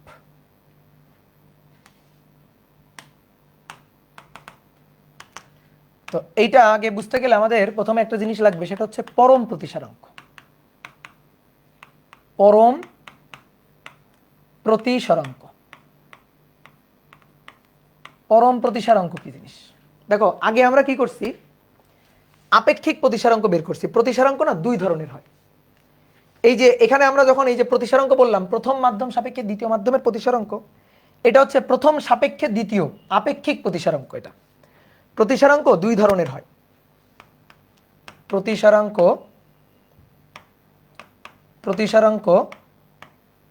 এটা দুই ধরনের হয়। একটা হচ্ছে আপেক্ষিক প্রতিসারাঙ্ক, আপেক্ষিক প্রতিসারাঙ্ক, ঠিক আছে, relative refractive index, relative refractive প্রতিসারাঙ্ককে বলা হয় রিফ্র্যাক্টিভ ইন্ডেক্স, আর আরেকটা হচ্ছে পরম অ্যাবসোলিউট, পরম প্রতিসারাঙ্ক, পরম প্রতিসারাঙ্ক। এই পরম প্রতিসারাঙ্ক হচ্ছে absolute refractive index, refractive index, ঠিক আছে, পরম প্রতিসারাঙ্ক। তা আমরা আপেক্ষিক প্রতিসারাঙ্ক কিন্তু অলরেডি দেখে ফেলছি, ডান, আপেক্ষিক প্রতিসারাঙ্ক হয়ে গেছে, এ মাধ্যম সাপেক্ষে বি মাধ্যমের আপেক্ষিক প্রতিসারাঙ্ক। এবার আসো পরম প্রতিসারাঙ্ক কি? পরম প্রতিসারাঙ্ক হচ্ছে শূন্য মাধ্যমের সাপেক্ষে কোনো মাধ্যমের প্রতিসারাঙ্ক, শূন্য মাধ্যমের সাপেক্ষে কোনো মাধ্যমের প্রতিসারাঙ্ক, ঠিক আছে, এটাকে বলা হচ্ছে পরম প্রতিসারাঙ্ক। তাহলে আসো পরম প্রতিসারাঙ্ক, আলোকরশ্মি যখন শূন্য মাধ্যম থেকে অপর কোনো স্বচ্ছ মাধ্যমে প্রবেশ করে, তখন আপতন কোণের সাইন এবং প্রতিসরণ কোণের সাইনের অনুপাতটা, সেটা শূন্য মাধ্যম সাপেক্ষে ওই মাধ্যমের প্রতিসারাঙ্ক বুঝায়, সেটাকেই বলা হচ্ছে পরম প্রতিসারাঙ্ক। সহজ কথা, পরম প্রতিসারাঙ্ক মানে শূন্য মাধ্যমের সাপেক্ষে কোনো মাধ্যমের প্রতিসারাঙ্ক, শূন্য মাধ্যমের সাপেক্ষে কোনো মাধ্যমের প্রতিসারাঙ্ক, ঠিক আছে, এটা হচ্ছে পরম প্রতিসারাঙ্ক। তাহলে বলো পরম প্রতিসারাঙ্ক বের করতে গেলে, কোনো মাধ্যমের পরম প্রতিসারাঙ্ক বের করতে গেলে আপতিত রশ্মি কোন মাধ্যম থেকে আসতে হবে? কোন মাধ্যম? শূন্য মাধ্যম সাপেক্ষে, শূন্য মাধ্যম থেকে আসতে হবে। তাহলে আলোকরশ্মি শূন্য মাধ্যম থেকে অপর কোনো মাধ্যমে গমনকালে, আগে সংজ্ঞায় আমরা কি বলছি, আলোকরশ্মি যখন এক মাধ্যম থেকে আর এক মাধ্যমে গমন করে, তখন আপতন কোণের সাইন আর প্রতিসরণ কোণের সাইনের অনুপাত হচ্ছে প্রথম মাধ্যম সাপেক্ষে দ্বিতীয় মাধ্যমের প্রতিসারাঙ্ক। ভাই একই কথা। এবার প্রথম মাধ্যমটা শুধু হবে শূন্য মাধ্যম, তাহলে শূন্য মাধ্যম সাপেক্ষে যে কোনো মাধ্যমের প্রতিসারাঙ্ককে বলা হচ্ছে পরম প্রতিসারাঙ্ক, তাহলে এটা শূন্য মাধ্যম, আর এইটা মনে করো যে ধরো এ মাধ্যম, শূন্য মাধ্যম আর এটা ধরো এ মাধ্যম। ভাই শূন্য মাধ্যম হচ্ছে সবচেয়ে হালকা মাধ্যম। শূন্য মাধ্যম, শূন্য মাধ্যম মানে তার আলোকীয় ঘনত্ব নাই বলতে গেলে। তাহলে শূন্য মাধ্যম সাপেক্ষে ধরো এ মাধ্যম, এটা অবিলম্ব, এই যে আপতিত রশ্মি, আর এই ধরো প্রতিসরিত রশ্মি, এটা আই, এটা আর। তাহলে শূন্য মাধ্যম সাপেক্ষে, শূন্য মাধ্যম সাপেক্ষে এটাকে আমরা লিখবো কিভাবে? শূন্য মাধ্যম এটাকে শূন্য ও দিয়ে লিখি আর কি, বা জিরো দিয়ে লিখি, নট। শূন্য মাধ্যম সাপেক্ষে ধরো এই মাধ্যমের প্রতিসারাঙ্ক, এই যে এইটা equal to sine i divided by sine r. এখন শূন্য মাধ্যম সাপেক্ষে কোনো মাধ্যমের প্রতিসারাঙ্কটাই পরম প্রতিসারাঙ্ক, অ্যাবসোলিউট রিফ্র্যাক্টিভ ইন্ডেক্স। এটা বোঝানোর জন্য আমরা এটাকে আর এভাবে না লিখে আমরা চাইলে এখন এভাবে লিখতে পারি, শূন্য মাধ্যমের সাপেক্ষে কোনো মাধ্যমের প্রতিসারাঙ্ক মানেই ওই মাধ্যমের পরম প্রতিসারাঙ্ক। তাহলে শুধু এভাবে লিখতে পারি। তাহলে যখন আমি ধরো মিউ বি লিখবো, তা তোমার বুঝতে হবে এটা শূন্য মাধ্যম সাপেক্ষে বি মাধ্যমের প্রতিসারাঙ্ক, অর্থাৎ এটা হচ্ছে বি মাধ্যমের পরম প্রতিসারাঙ্ক। তাহলে আরেকবার একটু বলি শোনো, এ মিউ বি মানে এ মাধ্যম সাপেক্ষে বি মাধ্যম, আর শুধু মিউ বি মানে বি মাধ্যমের পরম প্রতিসারাঙ্ক, অর্থাৎ শূন্য মাধ্যমের সাপেক্ষে বি মাধ্যমের প্রতিসারাঙ্ক। কথা কি বুঝতে পারছো? তাহলে এটা হচ্ছে sine i divided by sine r. তাহলে পরম প্রতিসারাঙ্ক জিনিসটা আমরা বুঝলাম, ঠিক আছে? এবার আসো আমরা চাচ্ছিলাম স্নেলের সূত্রের সাধারণ রূপটা। সাধারণ রূপ খুবই সহজ। সাধারণ রূপটা হচ্ছে, স্নেলের সূত্রের সাধারণ রূপটা হচ্ছে মাধ্যমের প্রতিসারাঙ্ক, মাধ্যমের প্রতিসারাঙ্ক গুণ ওই মাধ্যমে অভিলম্বের সাথে কোণের সাইন, অভিলম্বের সাথে কোণের sine equal to constant, equal to ধ্রুবক। এটাই হচ্ছে সাধারণ রূপ। ম্যাথ করার জন্য সবচেয়ে কাজের সূত্র। ম্যাথ করতে গিয়ে A mu B equal to লিখতে গিয়ে অনেকের মনে করো ঘাম ছুটে যায়। তাহলে ওগুলা বাদ। ম্যাথ করার জন্য আমরা কি করব, যে কোনো মাধ্যমের প্রতিসারাঙ্ক, তার সাথে সেই মাধ্যমে যে কোণ আছে, সেই মাধ্যমে অবিলম্বের সাথে যে কোণ আছে, সেই কোণের সাইন অনুপাত গুণ করে দিব, এবং গুণ করে দিয়ে ধ্রুব। ভাই বুঝি নাই? বুঝাইনি তো, তুমি বুঝবা কেমনে? এবার আসো, ধরো মাধ্যমের বিভেদ তল, এইটা হচ্ছে ধরো একটা মাধ্যম, ধরো উপরে মাধ্যমের তুলনায় এই মাধ্যমটা ঘন, উপরে মাধ্যমটা এ, নিচের মাধ্যমটা বি। আলোক রশ্মি এ মাধ্যম থেকে ধরো বি মাধ্যমে গমন করছে,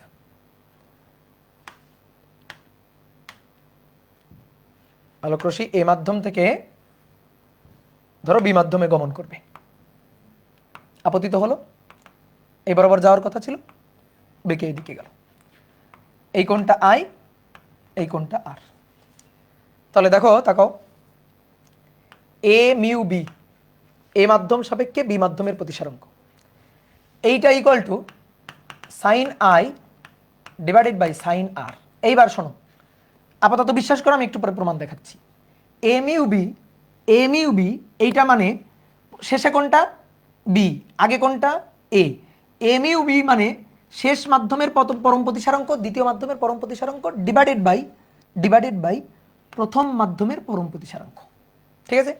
এ মিউ বি মানে mu B by mu A, শেষটা বাই আদিটা, দ্বিতীয় মাধ্যম বাই প্রথম মাধ্যম। বাই কেমনে হইলো আমি দেখাচ্ছি একটু পরে, একটু ওয়েট করো, দেখাচ্ছি। সাইন আই ডিভাইডেড বাই হচ্ছে সাইন আর। কি ক্লিয়ার? কোনাকুনি এবার গুণ করো। তাহলে কোনাকুনি যদি গুণ করা হয়, mu A sine i equal to mu B sine r. এই যে এটাই হচ্ছে স্নেলের সূত্রের সাধারণ রূপ। এইবার আমার কথাটা একটু যাচাই করে দেখো তো, যখন তুমি সূত্র লিখবা ম্যাথ করার জন্য, যখন সূত্র লিখবা খুবই সহজ, কোন মাধ্যম? এই মাধ্যম। তাহলে এই মাধ্যমের পরম প্রতিসারাঙ্ক গুণ এই মাধ্যমে অবিলম্বের সাথে কোণ কত, দেখে বলো কোণ কত, আই। তাহলে সাইন আই, এটা সর্বদা ধ্রুবক। তাহলে সেকেন্ড মাধ্যমের জন্য তাই হবে।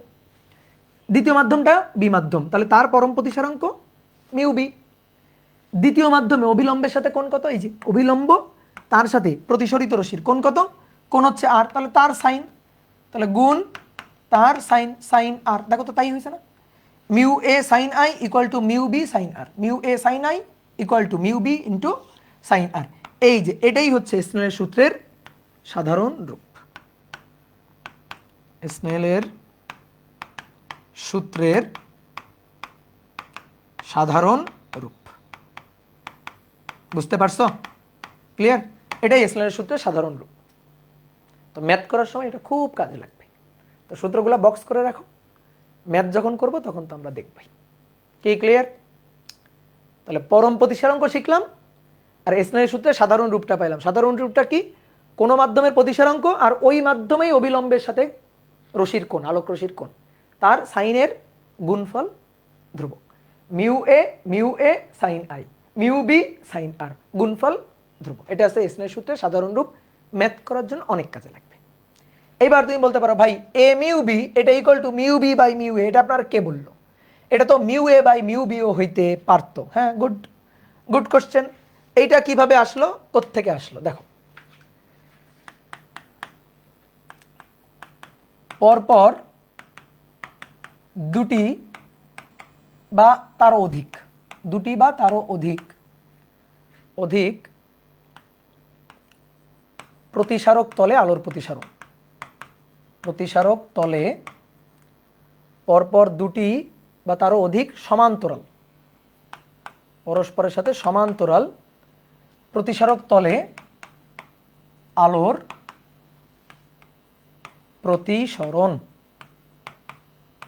আলোর প্রতিসরণ। ঠিক আছে, খুবই সুন্দর একটা জিনিস পড়ব।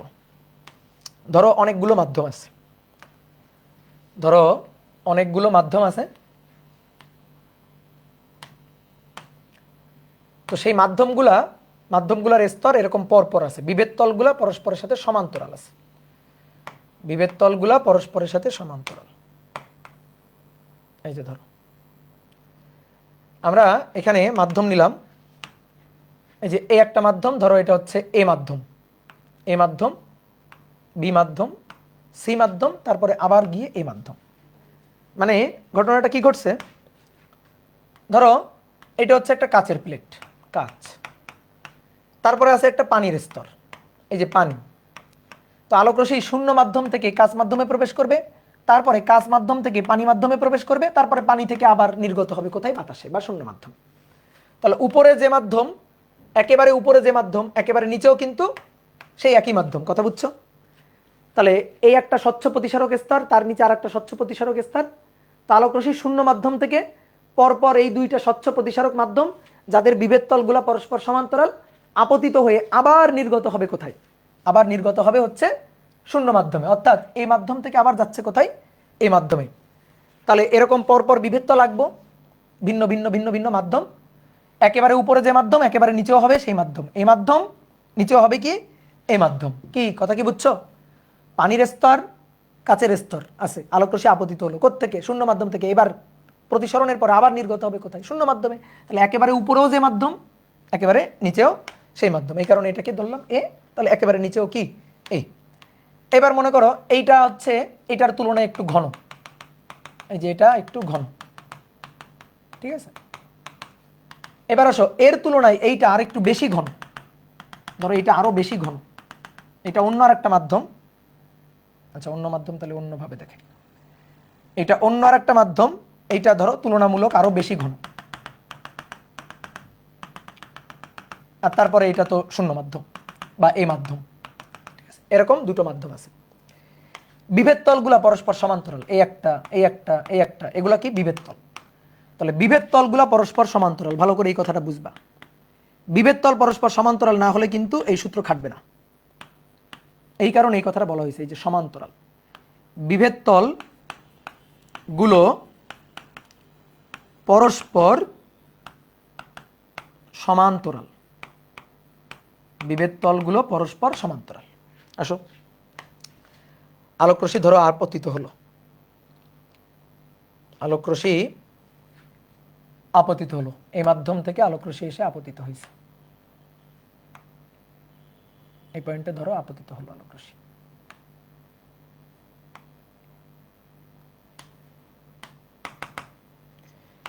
এবার এটা হচ্ছে অবিলম্ব, ওই পয়েন্টে আলোক রশ্মির যাওয়ার কথা ছিল এই বরাবর, যদি না বাঁকতো তো বাঁকবে, হালকা থেকে ঘনতে যাচ্ছে বাঁকবে, তো বেঁকে গেল, এই যে আলোক রশ্মি একটু বেঁকে গেল, বেঁকে গিয়ে এখানে আপতিত হলো, আবার আলোক রশ্মি বেঁকে গেল, বেঁকে গিয়ে ধরো এই বিভেদ তলে আবার আপতিত হলো, এই যে আবার আপতিত হলো, এইখানে আবার একটা দুই মাধ্যমের বিভেদ তলে এইখানে আবার একটা অবিলম্ব পাবো, এই যে অবিলম্ব। এবার আলোক রশ্মি যদি না বাঁকতো, যদি না বাঁকতো তাহলে এই বরাবর যাওয়ার কথা ছিল, বাঁকবে, এটার চেয়ে এটা বেশি আলোকীয় ঘন, বি এর চেয়ে সি, আঁকার সময় কি বলছিলাম, বি এর চেয়ে সি আরো বেশি আলোকীয় ঘন, তাহলে আরো বেশি বেঁকে যাবে, অবিলম্বের দিকে আরো বেশি বেঁকে যাবে, অবিলম্বের দিকে আরো বেশি বেঁকে গেল, যে অবিলম্বের দিকে আরো বেশি বেঁকে গেল। ওকে, এইবার আলোক রশ্মি যখন নির্গত হবে, এবার দেখো আরো একটা বিভেদ তল, তাহলে বিভেদ তলে অঙ্কিত অবিলম্ব এটা। এইবার আসো কোন মাধ্যম থেকে কোন মাধ্যমে যাচ্ছে, সি মাধ্যম থেকে আবার এ মাধ্যমে। আলোক রশ্মি যখন সি মাধ্যম থেকে এ মাধ্যমে যাবে তখন আপতিত রশ্মি যেটা ছিল না, এই যে আপতিত রশ্মি, এই আপতিত রশ্মির সমান্তরালে নির্গত হবে, আপতিত রশ্মির সমান্তরালে। তো আপতিত রশ্মিটা কেমন ছিল, এই যে আপতিত রশ্মিটা দেখো, এই যে এইটা ছিল আপতিত রশ্মি,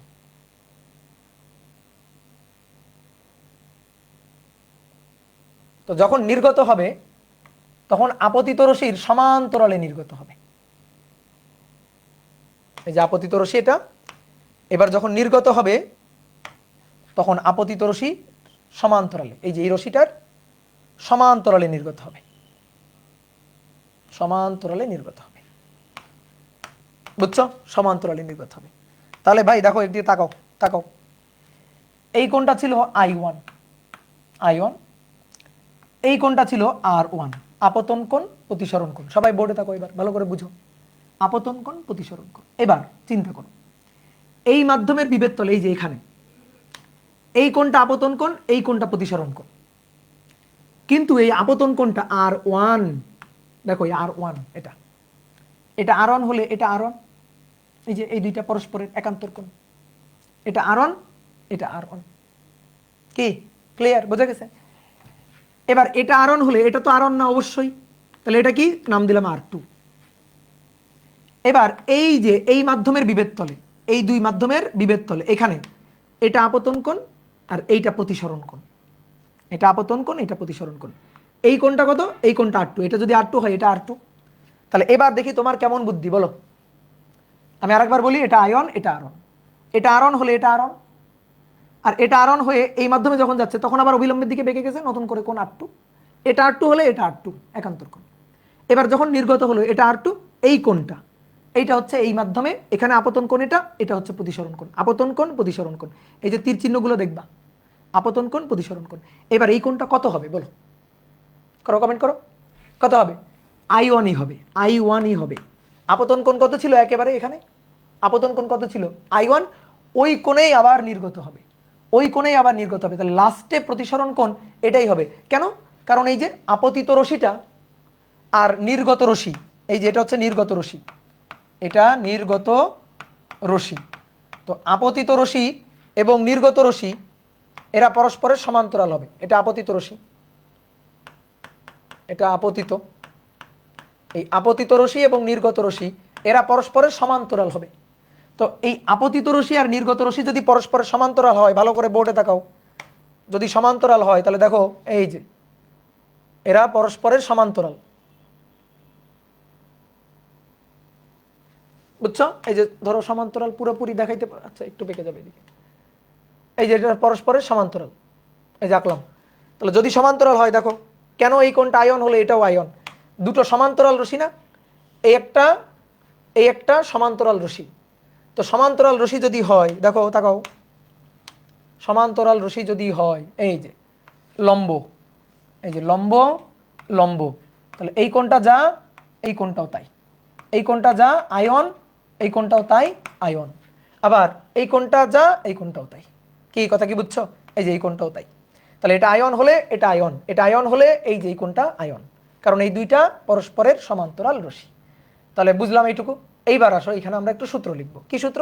প্রতিসরণের সূত্র।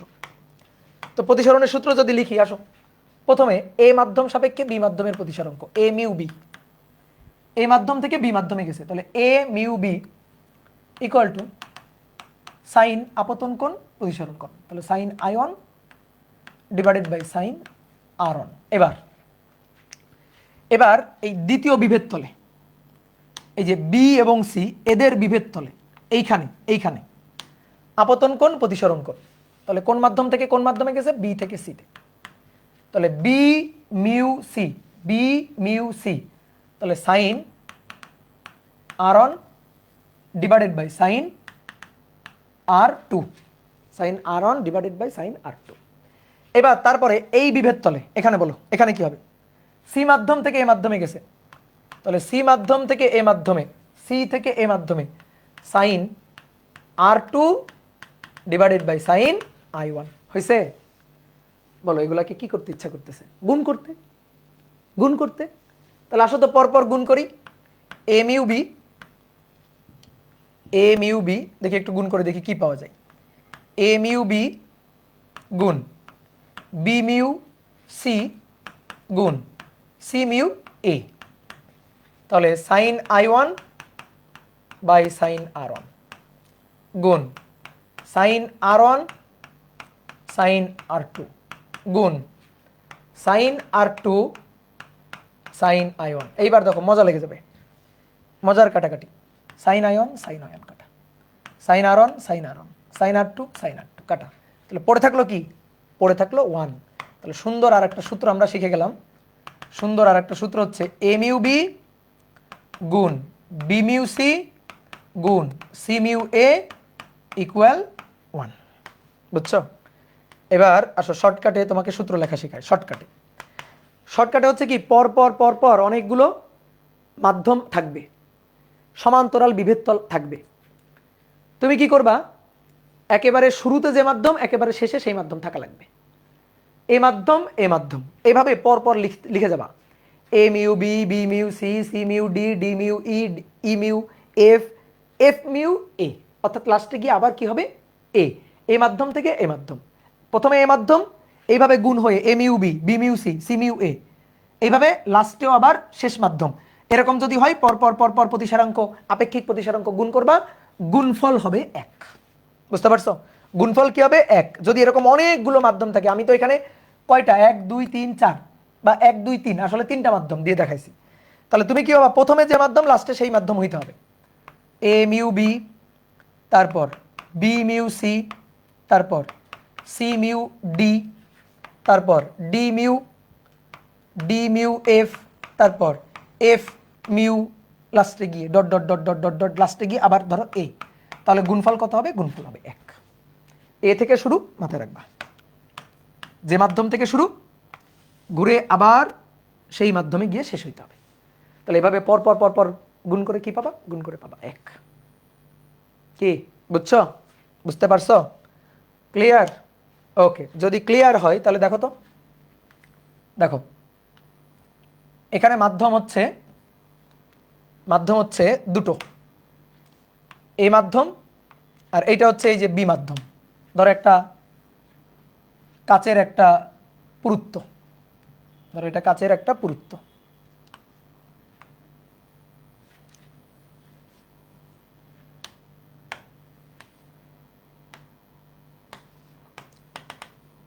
এটা এ মাধ্যম, এটা বি মাধ্যম, আবার এ মাধ্যম, ঠিক আছে, এ মাধ্যম বি মাধ্যম এ মাধ্যম, তাহলে আলোক রশ্মি এই যে এখানে আপতিত হবে, আপতিত হওয়ার পরে এটা অঙ্কিত অভিলম্ব, তো ধরো এটা ঘন মাধ্যম,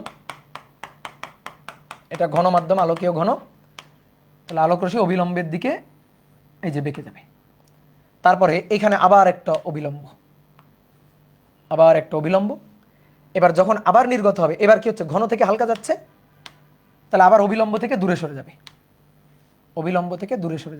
এমন ভাবে সরবে যেন এই আপতিত রশ্মি, কারণ এই তলটা আর এই তলটা সমান্তরাল, এই দুইটা তল, এই তল এবং এই তল, এই বিভেদ তল দুইটা, এই বিভেদ তল পরস্পরের সমান্তরাল,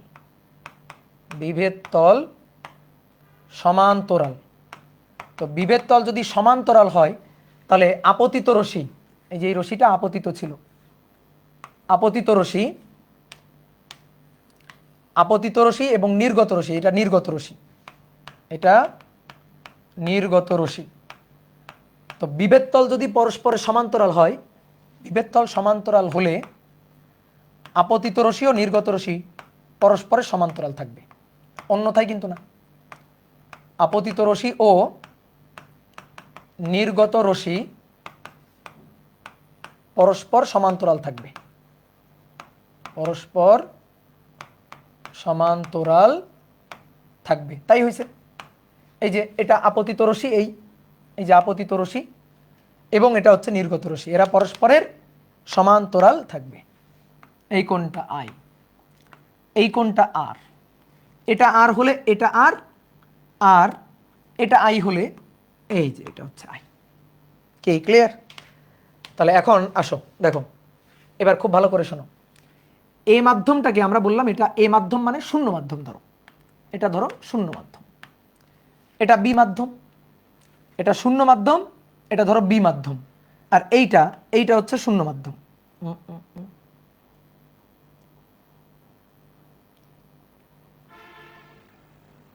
এটা তাহলে শূন্য মাধ্যম, তাহলে শূন্য মাধ্যম সাপেক্ষে, আচ্ছা পরে লিখতেছি, আচ্ছা দাঁড়াও এটা পরে লিখতেছি।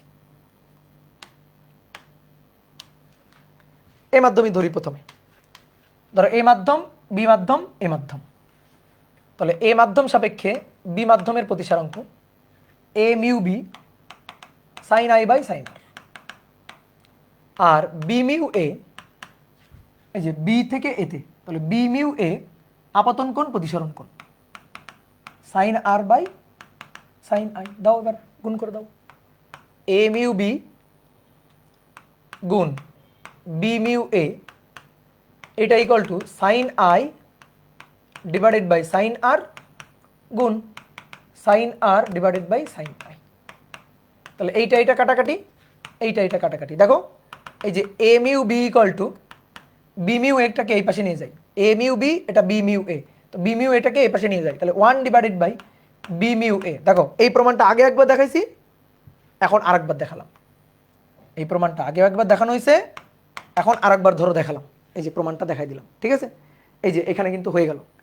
এখন আমরা চাইতেছিলাম এ মিউ বি, এইটা মানে কিভাবে mu B divided by mu A এটা হয়, এ মিউ বি এটা কিভাবে mu A divided by mu B এটা হয়।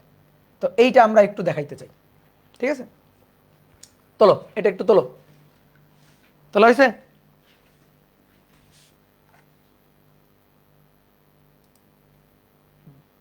গুড, এই তো ভেরি গুড।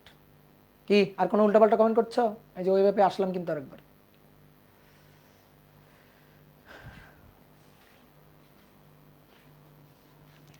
ওই ব্যাপে আরেকবার আসলাম কিন্তু, ওকে? তাহলে এখন একটা জিনিস খেয়াল করো, এবার ধরো মাধ্যম হচ্ছে তিনটা,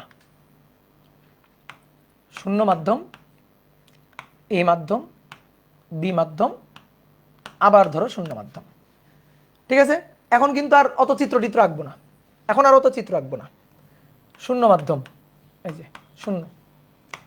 তাহলে এখন আমি সূত্র লিখতে চাই, বলো কিভাবে সূত্র লিখব? ধরো কিভাবে সূত্র লিখব? শূন্য মাধ্যম সাপেক্ষে এ মাধ্যমের প্রতিসারাঙ্ক গুণ এ মাধ্যম সাপেক্ষে বি মাধ্যমের প্রতিসারাঙ্ক গুণ বি মাধ্যম সাপেক্ষে শূন্য মাধ্যমের প্রতিসারাঙ্ক, বি মাধ্যম থেকে, যে বি থেকে শূন্য, শূন্য থেকে এ, এ থেকে বি, বি থেকে শূন্য মাধ্যম নিলাম পরপর। যে মাধ্যম থেকে শুরু কোন শূন্য মাধ্যম, কোন মাধ্যমে শেষ শূন্য মাধ্যম, গুণফল কি হবে 1। এটা কি সবাই বুঝছো? এই লাইনটা কি সবাই বুঝছো? আচ্ছা এটা যদি হয় তাহলে এবার তুমি বলো এ মিউ বি এটা ইকুয়াল টু কত? এ মিউ বি এই দুইটাকে এই পাশে পাঠাই দিব, এই যে এইটা আর এইটাকে এই পাশে পাঠাই দিব, তাহলে 1 ডিভাইডেড বাই, দেখো শূন্য মাধ্যম সাপেক্ষে এ মাধ্যমের প্রতিসারাঙ্ক, ঠিক আছে? শূন্য মাধ্যম সাপেক্ষে এ মাধ্যমের প্রতিসারাঙ্ক আর এইটা গুণ, আচ্ছা আচ্ছা ধরো আগে পাঠাইতে হবে না, আগে পাঠাইতে হবে না, দেখো সবাই বোর্ডে দেখো, শূন্য মাধ্যম সাপেক্ষে এ মাধ্যমের প্রতিসারাঙ্ক এই এ মাধ্যম সাপেক্ষে বি মাধ্যমের প্রতিসারাঙ্ক। এইবার আসো, এইটা হচ্ছে বি মাধ্যম সাপেক্ষে শূন্য মাধ্যমের। তো তুমি একটু আগেই কিন্তু দেখাইলাম তোমার, একটু আগেই এ মিউ বি মানে 1/b মিউ এ। তাহলে বলো তো বি মাধ্যম সাপেক্ষে শূন্য মাধ্যমের প্রতিসারাঙ্ক মানে কি? 1/বি থেকে শূন্য মাধ্যম, তাহলে শূন্য থেকে উল্টা, শূন্য সাপেক্ষে বি মাধ্যমের প্রতিসারাঙ্ক, শূন্য সাপেক্ষে বি মাধ্যমের প্রতিসারাঙ্ক। তাহলে 1/, শূন্য মাধ্যম সাপেক্ষে বি মাধ্যমের প্রতিসারাঙ্ক। বুঝতে পারছো? ক্লিয়ার? তাহলে এখন আমরা চাই এ মাধ্যম সাপেক্ষে বি মাধ্যমের প্রতিসারাঙ্ক, এটা এ মিউ বি, এটা চাই। তাহলে এ মিউ বি এটা হচ্ছে এই যে এইটা ওই পাশে গেল, শূন্য মাধ্যম সাপেক্ষে বি মাধ্যমের প্রতিসারাঙ্ক ডিভাইডেড বাই শূন্য মাধ্যম সাপেক্ষে এ মাধ্যমের প্রতিসারাঙ্ক। বুঝছো?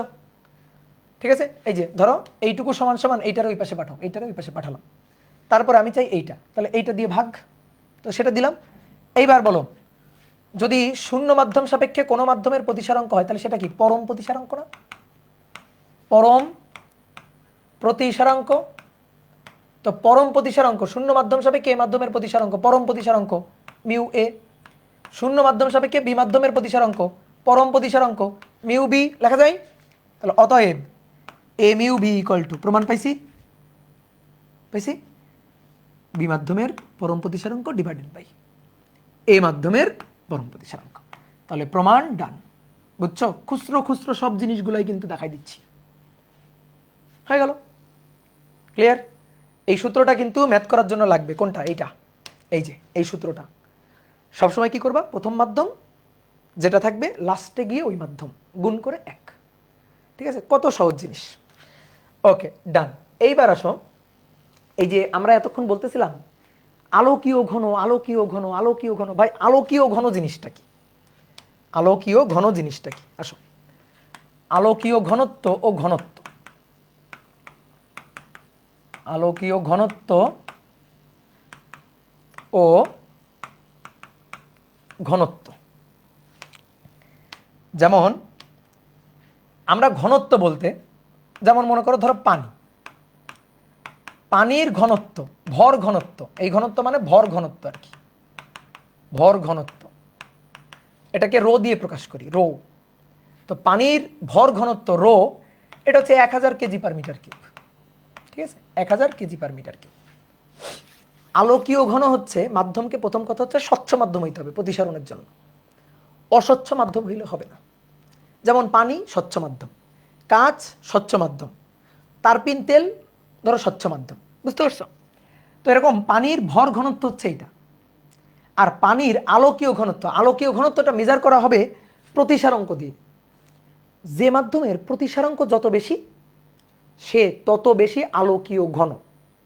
সহজ কথা, আলোকীয় ঘন যত বেশি হবে, প্রতিসারাঙ্ক যত বেশি হবে, সেই মাধ্যমে আলো তত বেশি বেঁকে যায়।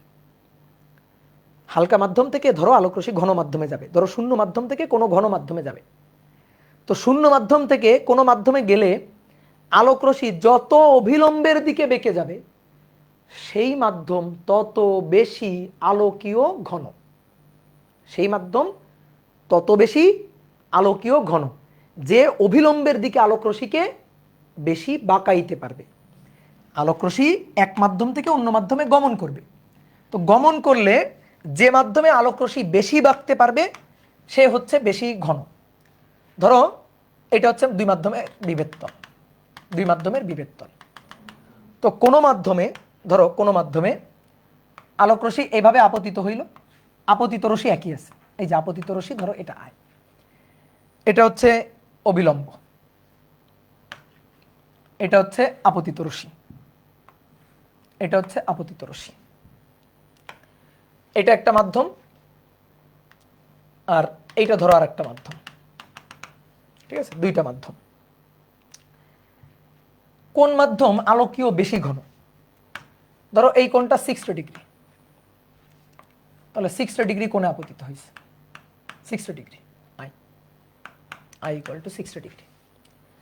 আলোকরশ্মি যখন এখানে প্রতিসরিত হবে, ধরো না বাঁকলে যাওয়ার কথা ছিল এই বরাবর, না বাঁকলে যাওয়ার কথা ছিল এই বরাবর, আলোকরশ্মি বেঁকে এতটুকু গেছে, এই কোণটা হয়েছে ধরো 40 ডিগ্রি, আলোক রশ্মি বেঁকে গেছে,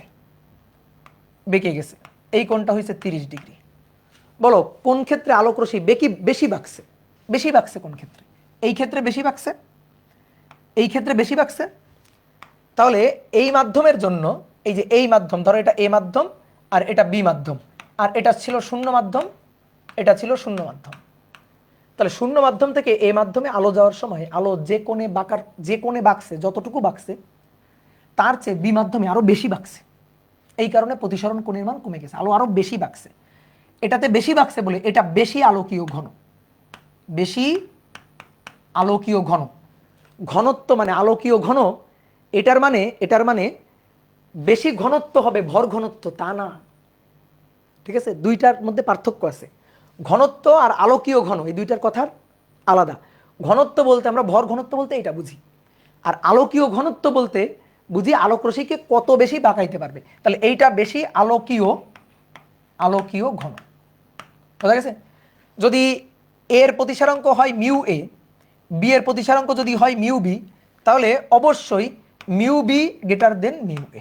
এই যে, তাহলে যার প্রতিসারাঙ্ক বেশি সেই বেশি আলোকীয় ঘন, ঠিক আছে? তাহলে আলোকীয় ঘনত্বের পরিমাপক হচ্ছে মিউ। তাহলে মিউ এ হচ্ছে আলোকীয় ঘনত্বের পরিমাপক, আলোকীয় ঘনত্বের পরিমাপক, অর্থাৎ মিউ যত বেশি সেই মাধ্যম তত বেশি আলোকীয় ঘন, সেই মাধ্যম তত বেশি আলোকীয় ঘন। কি কথা বুঝছো? অনেক সময় ধরো পানির ঘনত্বের সাথে, যেমন পানির প্রতিসারাঙ্ক, আমি তোমার একটা উদাহরণ দিয়ে দেখাই, যে পানির ঘনত্ব, কেউ একজন একটু গুগল করবা, হ্যাঁ? পানির ঘনত্ব রো ডাব্লিউ, এটা 1000 কেজি পার মিটার কিউব পানির ঘনত্ব। আর পানির প্রতিসারাঙ্ক হচ্ছে 1.33, অর্থাৎ মিউ ওয়াটার 1.33, ঠিক আছে? এইবার ধরো তারপিন তেল কিন্তু স্বচ্ছ। তারপিন তেলের ঘনত্ব ধরো পিটি দিলাম, কেউ একটু গুগল করো তো ভাই, তারপিন তেলের ঘনত্ব। আচ্ছা, আমার কাছে আছে তারপিন তেলের ঘনত্ব, করছো? গুগল করছো? কেউ একটু গুগল করো তো দেখি।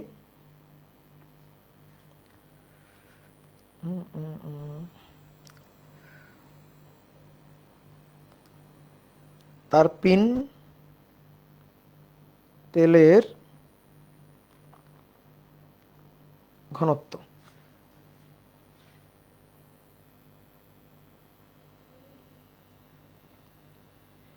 KG per metre cube.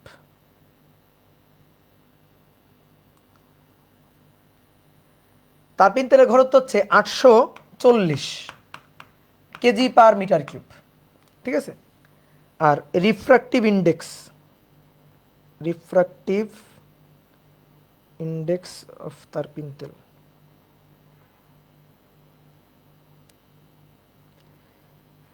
Refractive index হচ্ছে তারপিন তেলের প্রতিসারাঙ্ক 1.47, প্রতিসারাঙ্ক হচ্ছে মিউটি 1.47। এইবার আসো দেখো এই দুইটার মধ্যে একটু পার্থক্যটা বুঝো। দেখো, যে মাধ্যম যত বেশি ঘনত্ব বেশি, ঘন, আমরা ঘন বলতে কি বুঝি? ভর ঘনত্ব। যে মাধ্যমের ভর ঘনত্ব যত বেশি সে যে তত বেশি আলোকীয় ঘন হবে এর কোনো গ্যারান্টি নেই, বলো আছে? তুমি বলতে পারো যে ভাই দেখেন পানির ঘনত্ব 1000, তারপিন তেলের 840, তো পানির ঘনত্ব বেশি, তাহলে পানি বেশি আলোকীয় ঘন? নো, পানি বেশি আলোকীয় ঘন না।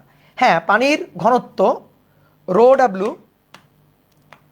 W is greater than rho T, কথা সত্য, কিন্তু প্রতিসারাঙ্ক দেখো তো উল্টা, 1.33 1.47। তাহলে প্রতিসারাঙ্কের ক্ষেত্রে তারপিন তেলের প্রতিসারাঙ্ক পানির প্রতিসারাঙ্ক থেকে বেশি।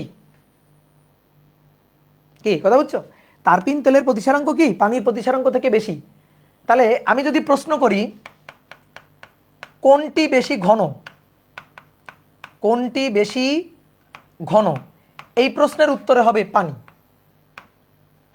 এই প্রশ্নের উত্তর হবে পানি। কোনটি বেশি ঘন? পানি বেশি ঘন, পানির ঘনত্ব বেশি। আর যদি এই যে একজন লিখছে তারপিন তেল, এই মাইক দিব, আমি বলছি কোনটি বেশি ঘন, এই ঘন বলতে আমরা ঘনত্ব বুঝি, ভর ঘনত্ব। তাহলে কোনটি বেশি ঘন? পানি। আর যদি বলি কোনটির আলোকীয় ঘনত্ব বেশি, কোনটি বেশি আলোকীয় ঘন, আলোকীয় ঘন, কোনটি বেশি আলোকীয় ঘন, সেই প্রশ্নের উত্তর হবে তারপিন তেল। বুঝছো? তাহলে আলোকীয় ঘনত্বের ব্যাপারটা বুঝছো? তাহলে আলোকীয় ঘনত্বের পরিমাপক কে? প্রতিসারাঙ্ক। যত প্রতিসারাঙ্কের মান বেশি সে তত বেশি আলোকীয় ঘন, অর্থাৎ তার কথা হচ্ছে মানে সেই মাধ্যমের আলোক রশ্মিকে বাঁকানোর ক্ষমতাটা বেশি। ঠিক আছে, বাঁকানোর ক্ষমতাটা বেশি। এবার আসো ছোট্ট আর একটা জিনিস পড়বো। ছোট্ট একটা জিনিস হচ্ছে আলোর বেগের সাথে, আলোর বেগের সাথে প্রতিসারাঙ্কের সম্পর্ক। আলোর বেগের সাথে প্রতিসারাঙ্কের, আলোর বেগের সাথে প্রতিসারাঙ্কের সম্পর্ক। ঠিক আছে, আলোর বেগের সাথে প্রতিসারাঙ্কের কি সম্পর্ক? দেখো, মাধ্যমে আলোর বেগ, মাধ্যমে আলোর বেগ, এই আলোর বেগটা, এই আলোর বেগটা মাধ্যমের আলোকীয় ঘনত্বের সাথে ব্যস্তানুপাতিক, অর্থাৎ 1/, মাধ্যমের আলোকীয় ঘনত্ব, আলোকীয় ঘনত্ব। ঠিক আছে, স্বাভাবিক যে মাধ্যমের, আগে প্রথম কথা হচ্ছে মাধ্যমে আলোর বেগ কি ভিন্ন? Yes, of course. শূন্য মাধ্যমে আলোর বেগ,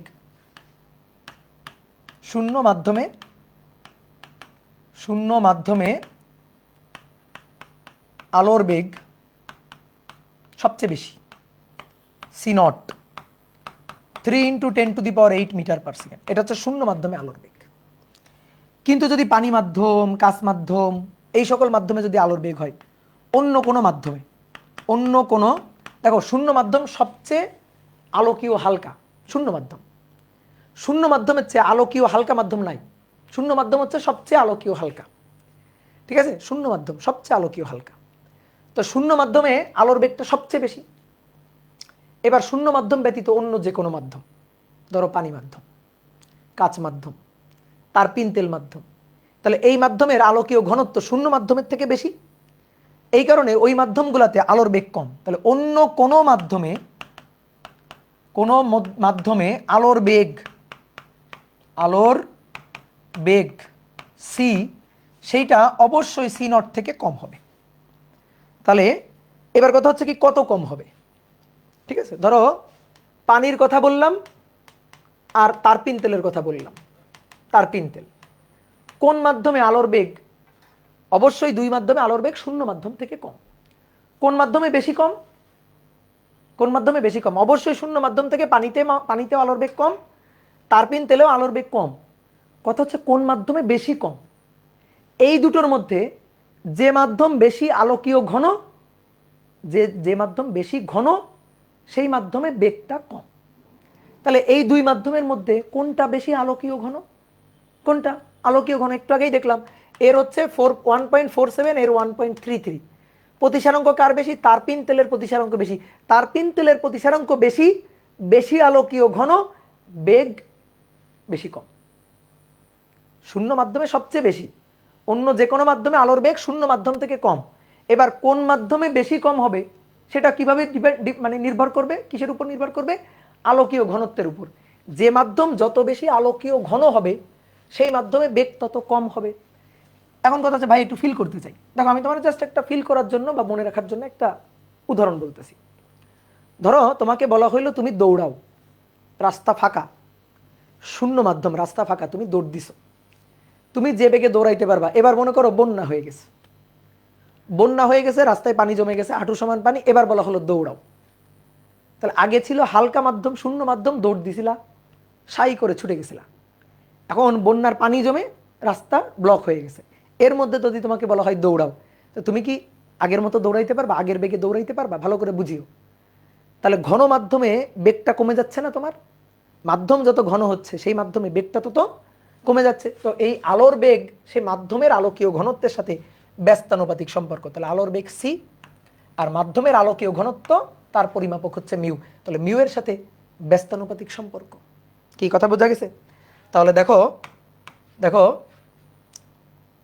সি অন মিউ অন এই প্রতিসারাঙ্কের মাধ্যমে বেগ, আলোর বেগ, এই প্রতিসারাঙ্কের মাধ্যমে আলোর বেগ, এটা হচ্ছে C1। μ2 প্রতিসারাঙ্কের মাধ্যমে আলোর বেগ C2। আমি চাইতেছি এদের মধ্যে সম্পর্ক কি ভাই, দেখো এখানে তাকাও। অতএব C ইকুয়াল টু সমানুপাতিক চিহ্ন উঠাই দিয়ে ধরো একটা ধ্রুবক নিলাম কি, তাহলে 1/μ, এটা হচ্ছে সূত্র। তাহলে এবার আসো প্রথম মাধ্যমের জন্য,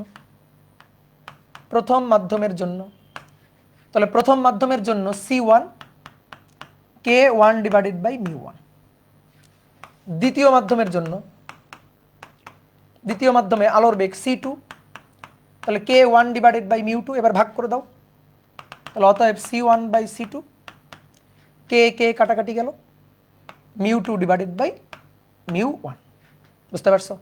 μ2/μ1।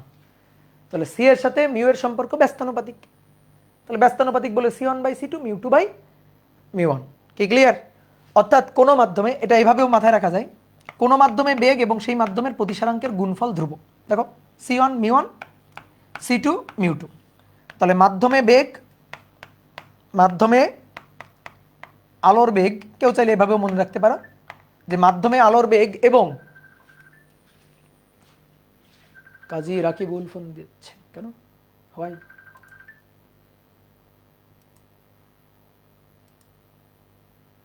কাজী রাকিবুল ভাইয়ের আবার কি হইল?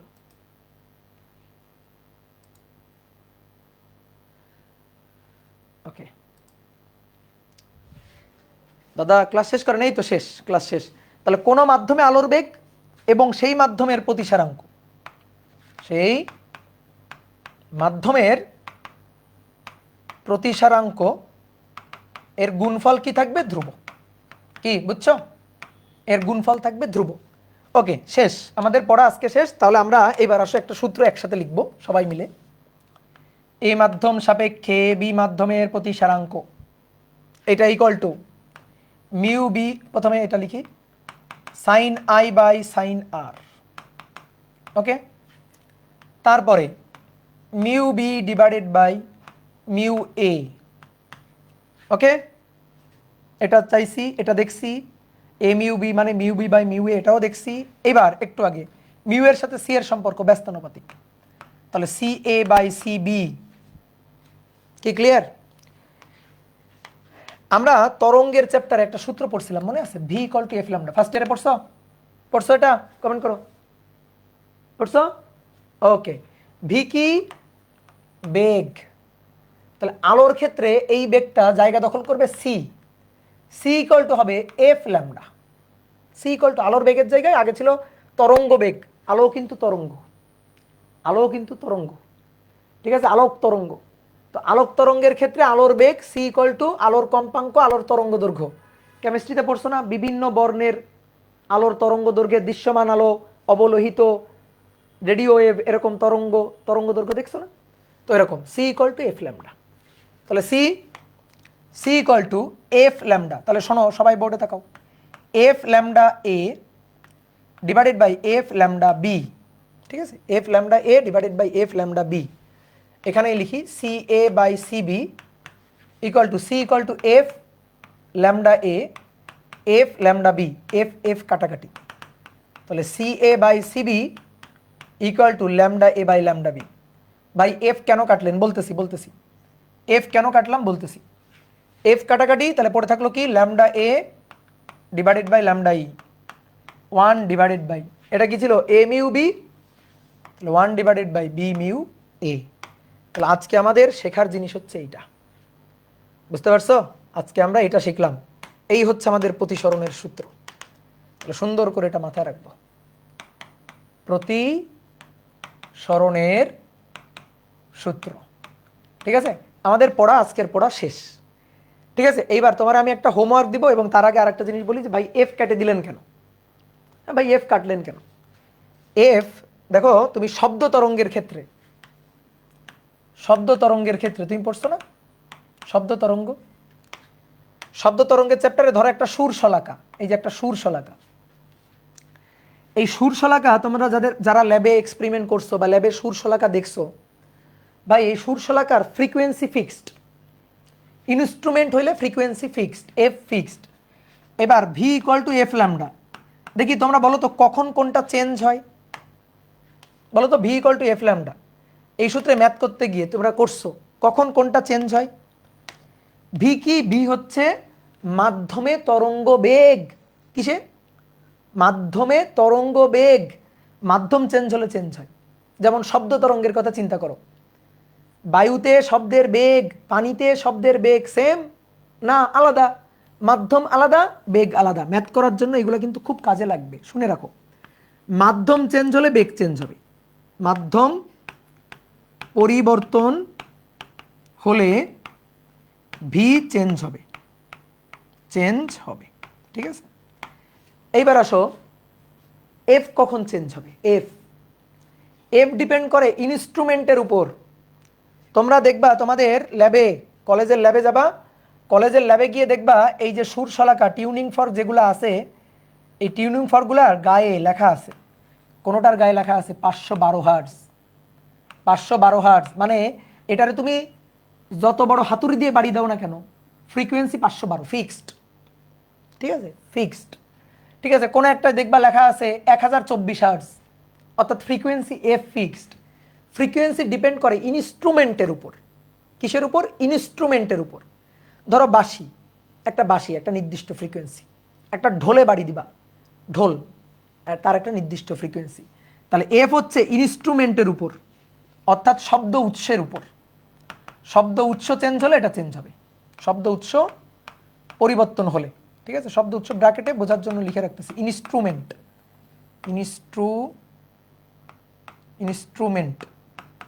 এটা পরিবর্তন হলে পরিবর্তন হবে, এফ চেঞ্জ হবে। এইবার আসো, ল্যামডা কখন চেঞ্জ হয়? ভাই ল্যামডা যে কোনো একজন চেঞ্জ হলে, যে কোনো একজন। এফ চেঞ্জ হলো অর্থাৎ ইনস্ট্রুমেন্ট চেঞ্জ হলো, ল্যামডা চেঞ্জ হইতে বাধ্য। ভি চেঞ্জ হলো, ল্যামডা চেঞ্জ হইতে বাধ্য। তাহলে ল্যামডা ডিপেন্ড করে কার উপর? ল্যামডা হচ্ছে ভি ও এফ এর উপর নির্ভর করে, এফ এর উপর। অর্থাৎ ভি চেঞ্জ হলেও চেঞ্জ হয়, এফ চেঞ্জ হলেও চেঞ্জ হয়। এটা হচ্ছে শব্দ তরঙ্গের ক্ষেত্রে। এবার আসো, যখন আলোকে আমরা তরঙ্গ হিসেবে আলোচনা করব, আলোক তরঙ্গ। ঠিক আছে, আলোক তরঙ্গ C equal to F lambda. তাহলে বলো দেখি, C equal to F lambda, বলো, বলতে পারো কিনা? সি কিসের উপর ডিপেন্ড করবে? মাধ্যম। এই যে একটু আগেই দেখে আসলাম, মাধ্যমের উপর নির্ভর করবে। মাধ্যম চেঞ্জ হলে এটা চেঞ্জ হবে, এইবার আসো এফ আর ল্যামডা। ভাই ল্যামডারে ছাড়ো, আগে আসো এফ। এফ হচ্ছে আলোর বর্ণ, ঠিক আছে, কালার। বে নি আসো হো কলা, বলো 7টা বর্ণ আছে না? আলোর 7টা রং আছে, দৃশ্যমান আলোর, বিশেষ করে দৃশ্যমান আলোর। সেই দৃশ্যমান আলোর, ঠিক আছে, আমি কিন্তু এখানে ধরো বোঝানোর জন্য আপাতত লিখছি আলোর বর্ণ, জাস্ট বোঝানোর জন্য। তাহলে এফ এর মানটা হচ্ছে আলোর বর্ণ, ধরো ফিক্সড, মানে দৃশ্যমান আলোর ক্ষেত্রে তুমি বুঝবা কিভাবে? তো বর্ণ ফিক্সড, আলোর বর্ণ ফিক্সড, এফ ফিক্সড। ঠিক আছে, বর্ণ চেঞ্জ হলে ধরো সবুজ বর্ণের আলোর ফ্রিকোয়েন্সি একরকম, লাল বর্ণের আলোর ফ্রিকোয়েন্সি একরকম। ঠিক আছে, এক এক বর্ণের ফ্রিকোয়েন্সি এক এক রকম। ল্যামডা কখন চেঞ্জ হবে? ভাই ল্যামডা যে কোনো একজন চেঞ্জ হলে চেঞ্জ হবে ল্যামডা, অর্থাৎ সি ও এফ যে কেউ পরিবর্তন হলে সি ও এফ এর উপর নির্ভর করে। ঠিক আছে, নির্ভর করে। তাহলে তুমি আমাকে একটু বলবা প্রতিসরণে, এই যে এটা হচ্ছে ঘনমাধ্যম, ধরো তুমি লাল বর্ণের আলো নিয়ে এক্সপেরিমেন্ট করতেছো, এটা হচ্ছে অবিলম্ব। বলো, লাল বর্ণের আলো নিয়ে এক্সপেরিমেন্ট করছো, লাল বর্ণের আলো আপতিত করলা, কোন মাধ্যম এটা? এ মাধ্যম। এটা কোন মাধ্যম? এটা হচ্ছে বি মাধ্যম। সবাই বোর্ডে তাকো এবার। এই লাল বর্ণের আলোটা প্রতিসরণের পরে যখন এ থেকে বি মাধ্যমে যাবে তখন লাল বর্ণের আলোটা সবুজ বর্ণ হয়ে যাবে, তাই না? সবুজ বর্ণ হবে। এই লাল বর্ণের আলো নিয়ে প্রতিসরণ ঘটায় দেখো, পানিতে লাল বর্ণের লেজার লাইট ছুড়ে প্রতিসরণ ঘটাবা, তা এটা প্রতিসরণের পর কি থাকবে? একই বর্ণ থাকবে না? বুঝতে পারছো? ঠিক আছে, একই বর্ণ থাকবে না? তাহলে একই বর্ণ থাকবে, ফ্রিকোয়েন্সি সেম থাকবে। ফ্রিকোয়েন্সি সেম থাকবে। তাহলে এই যে একই বর্ণ অর্থাৎ এফ সেম থাকবে, এফ সেম থাকবে, এফ সেম থাকবে। তাহলে বলো চেঞ্জ হবে কি? চেঞ্জ হবে কি? মাধ্যম। তাহলে মাধ্যম যদি চেঞ্জ হয়, মাধ্যমে বেগ চেঞ্জ হবে, সি এ এটাতে সিবি। মাধ্যম চেঞ্জ হবে, বেগ চেঞ্জ হবে। ঠিক আছে, তরঙ্গ দৈর্ঘ্য চেঞ্জ হবে। তাহলে যখন এখানে ছিল তখন তরঙ্গ দৈর্ঘ্য ধরো ল্যামডা এ, যখন এখানে গেছে তখন তরঙ্গ দৈর্ঘ্য কমছে বা বাড়ছে, কিছু একটা হয়েছে। ঠিক আছে, কমছে বা বাড়ছে, কিছু একটা হয়েছে। তাহলে ল্যামডা এ এখানে যখন যাবে তখন ল্যামডা বি। ঠিক আছে, এই মাধ্যমের প্রতিসারাঙ্ক মিউ এ, এই মাধ্যমের প্রতিসারাঙ্ক মিউ বি। তাহলে তখনই আমরা এই যে সূত্রটা লিখব, A mu B equal to, A mu B equal to mu B by mu A. Mu এর সাথে সি এর সম্পর্ক ব্যস্তানুপাতিক, তাহলে সি এ বাই সিবি। এবার C equal to F lambda, F lambda A divided by F lambda B. বলো F A F B হবে? বলো বলো, বললেই বুঝে যাব।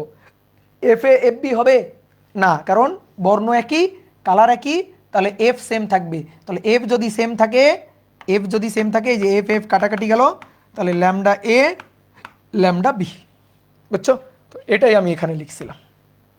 ঠিক আছে, এটাই এখানে লেখা হয়েছিল যে এফ কাটাকাটি যাবে, C A by C B lambda A, C A by C B lambda A by lambda B. কি ক্লিয়ার?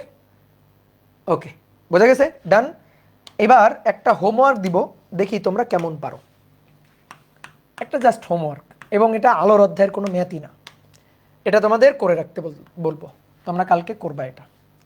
ঠিক আছে, এটা ধরো অলিম্পিয়াডের একটা ম্যাথ। মনে করো এইটা হচ্ছে একটা পুকুর, এ থেকে বি, এটা হচ্ছে একটা রাস্তা, এই রাস্তার দূরত্ব 100 মিটার। রাস্তার এই পাশে মাঠ, খোলা মাঠ, রাস্তার এই পাশে পুকুর।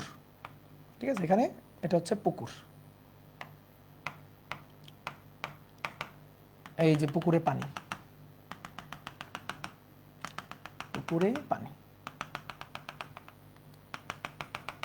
এবার একেবারে বি প্রান্তের সাথে লম্বভাবে এই বিন্দুতে 20 মিটার দূরে, এই বিন্দুতে একটা বাচ্চা ডুবে যাচ্ছে, সাঁতার কাটে না, পুকুরে নামছে, নেমে ডুবে যাচ্ছে।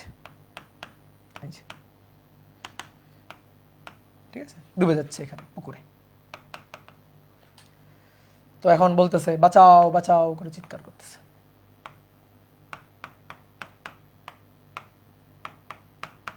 Help help. আর এখান থেকে 50 মিটার দূরে, এ বিন্দু থেকে 50 মিটার দূরে, লম্ব দূরে 50 মিটার লম্ব দূরে, এইখানে তুমি দাঁড়ানো আছো, দিস ইজ তুমি, তুমি এখানে দাঁড়ানো আছো, তুমি সাঁতার পারো, তুমি দৌড়াই গিয়ে ওকে বাঁচাবা না? বলো বাঁচাবা কিনা? বাঁচাবা নাকি বাঁচাবা না? চেষ্টা করবা, তাই তো? তুমি সাঁতার পারো, তো তুমি চেষ্টা করবা ওকে গিয়ে বাঁচানোর। তুমি কোন পথে যাবা? কিভাবে ওর কাছে পৌঁছাবা? বলো ওর কাছে কিভাবে পৌঁছাবা? তুমি এইখান থেকে এইটুকু আসলা, এই রাস্তা বেয়ে হেঁটে গেলা, দেন এখানে গেলা, এই একটা পথে যাইতে পারো। অথবা এটা মাঠ, এটা পুকুর, তাহলে তুমি কি করবা? দৌড়াই এখানে আসলা, মাঠের মধ্য দিয়ে দৌড়ে আসলা, মাঠের মধ্য দিয়ে দৌড়ে আসার পরে পুকুরের সাঁতার কেটে এখানে পৌঁছাইলা, ওর কাছে পৌঁছাইলা, এই পথে যাইতে পারো। তুমি এতটুকু দৌড়াই আসলা, তারপরে সোজা সাঁতার কেটে এখানে যাইতে পারো। তুমি এতটুকু দৌড়াই আসলা, তারপরে সাঁতার কেটে ওর কাছে যাইতে পারো। বুঝছো? অনেকগুলো পথ আছে না? তো তুমি কোন পথে যাবা? শোনো, তুমি বলো তো, তুমি মাঠের মধ্যে যে বেগে দৌড়াই আসবা, তুমি কি পানিতে সেই বেগে দৌড়াইতে পারবা? মানে পানিতে সাঁতার কাটার বেগটা কি সেটা হবে? সেটা হবে না।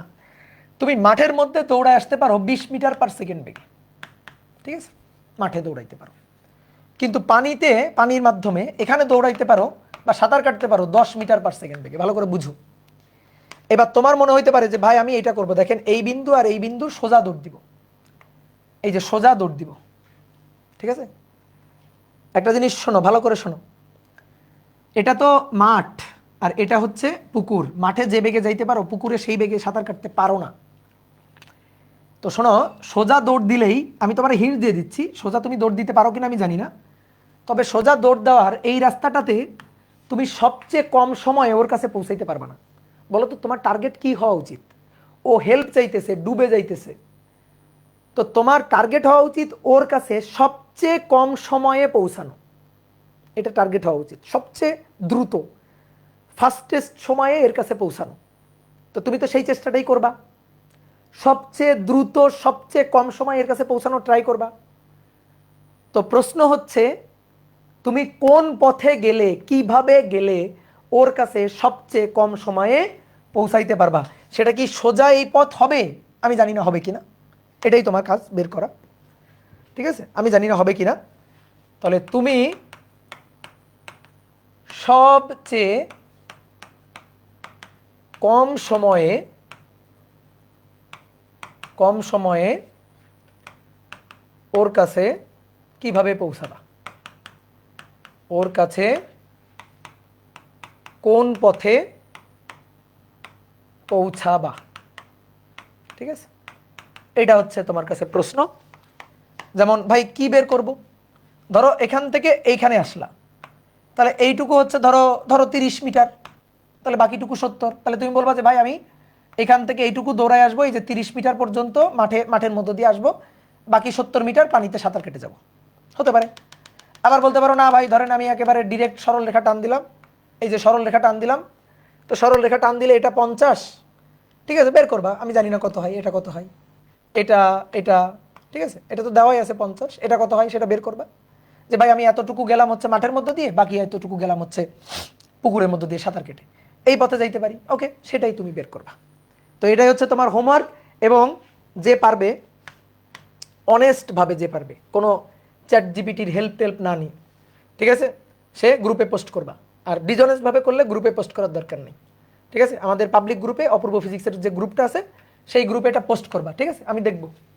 তাহলে লাস্ট ক্লাসের আগ পর্যন্ত আমি দেখব এটা যে পোস্ট করবা। তাহলে আজকে যারা ক্লাস করতেছো এখানে যে যতজন আসো, ফেসবুক আর ওয়েব অ্যাপ মিলায় যতজন আসো, দেখি কে কে এটা করতে পারো, এটা নিয়ে ভাববা। টাটা, আজকের ক্লাস এই পর্যন্ত। সবাই ভালো থাকো, সবাই সুস্থ থাকো। কি ক্লিয়ার? এবার বলো তোমাদের কি প্রশ্ন আছে দেখি, এবার আমি বসছি, বলো প্রশ্ন বলো। কয়টা ক্লাস লাগবে? ক্লাস লাগবে 10টার বেশি ক্লাস লাগবে, বলেই তো দিছি, প্রথমেই তো এটা বললাম যে 10টার বেশি ক্লাস লাগবে। ভাই তারপিন তেল কি? তারপিন তেল, কেরোসিন তেল, তারপিন তেল নাম শোনো নাই? এরকম এক ধরনের তেল হচ্ছে তারপিন তেল। তারপিন তেল পানির মতো স্বচ্ছ, বুঝতে পারছো? ছোটবেলায় একবার তারপিন তেল খেয়ে ফেলছিলাম। কিভাবে খেয়ে ফেলছিলাম? টেবিলের উপরে তারপিন তেলের বোতল রেখে দিছে, এখন মনে হইতেছে পানি, তো দিয়ে এক ঢোক খেয়ে ফেলছি, বুঝছো? তো খুব আহামরি সমস্যা হয়েছিল না। তোমরা আবার তারপিন তেল খাইও না কিন্তু আবার।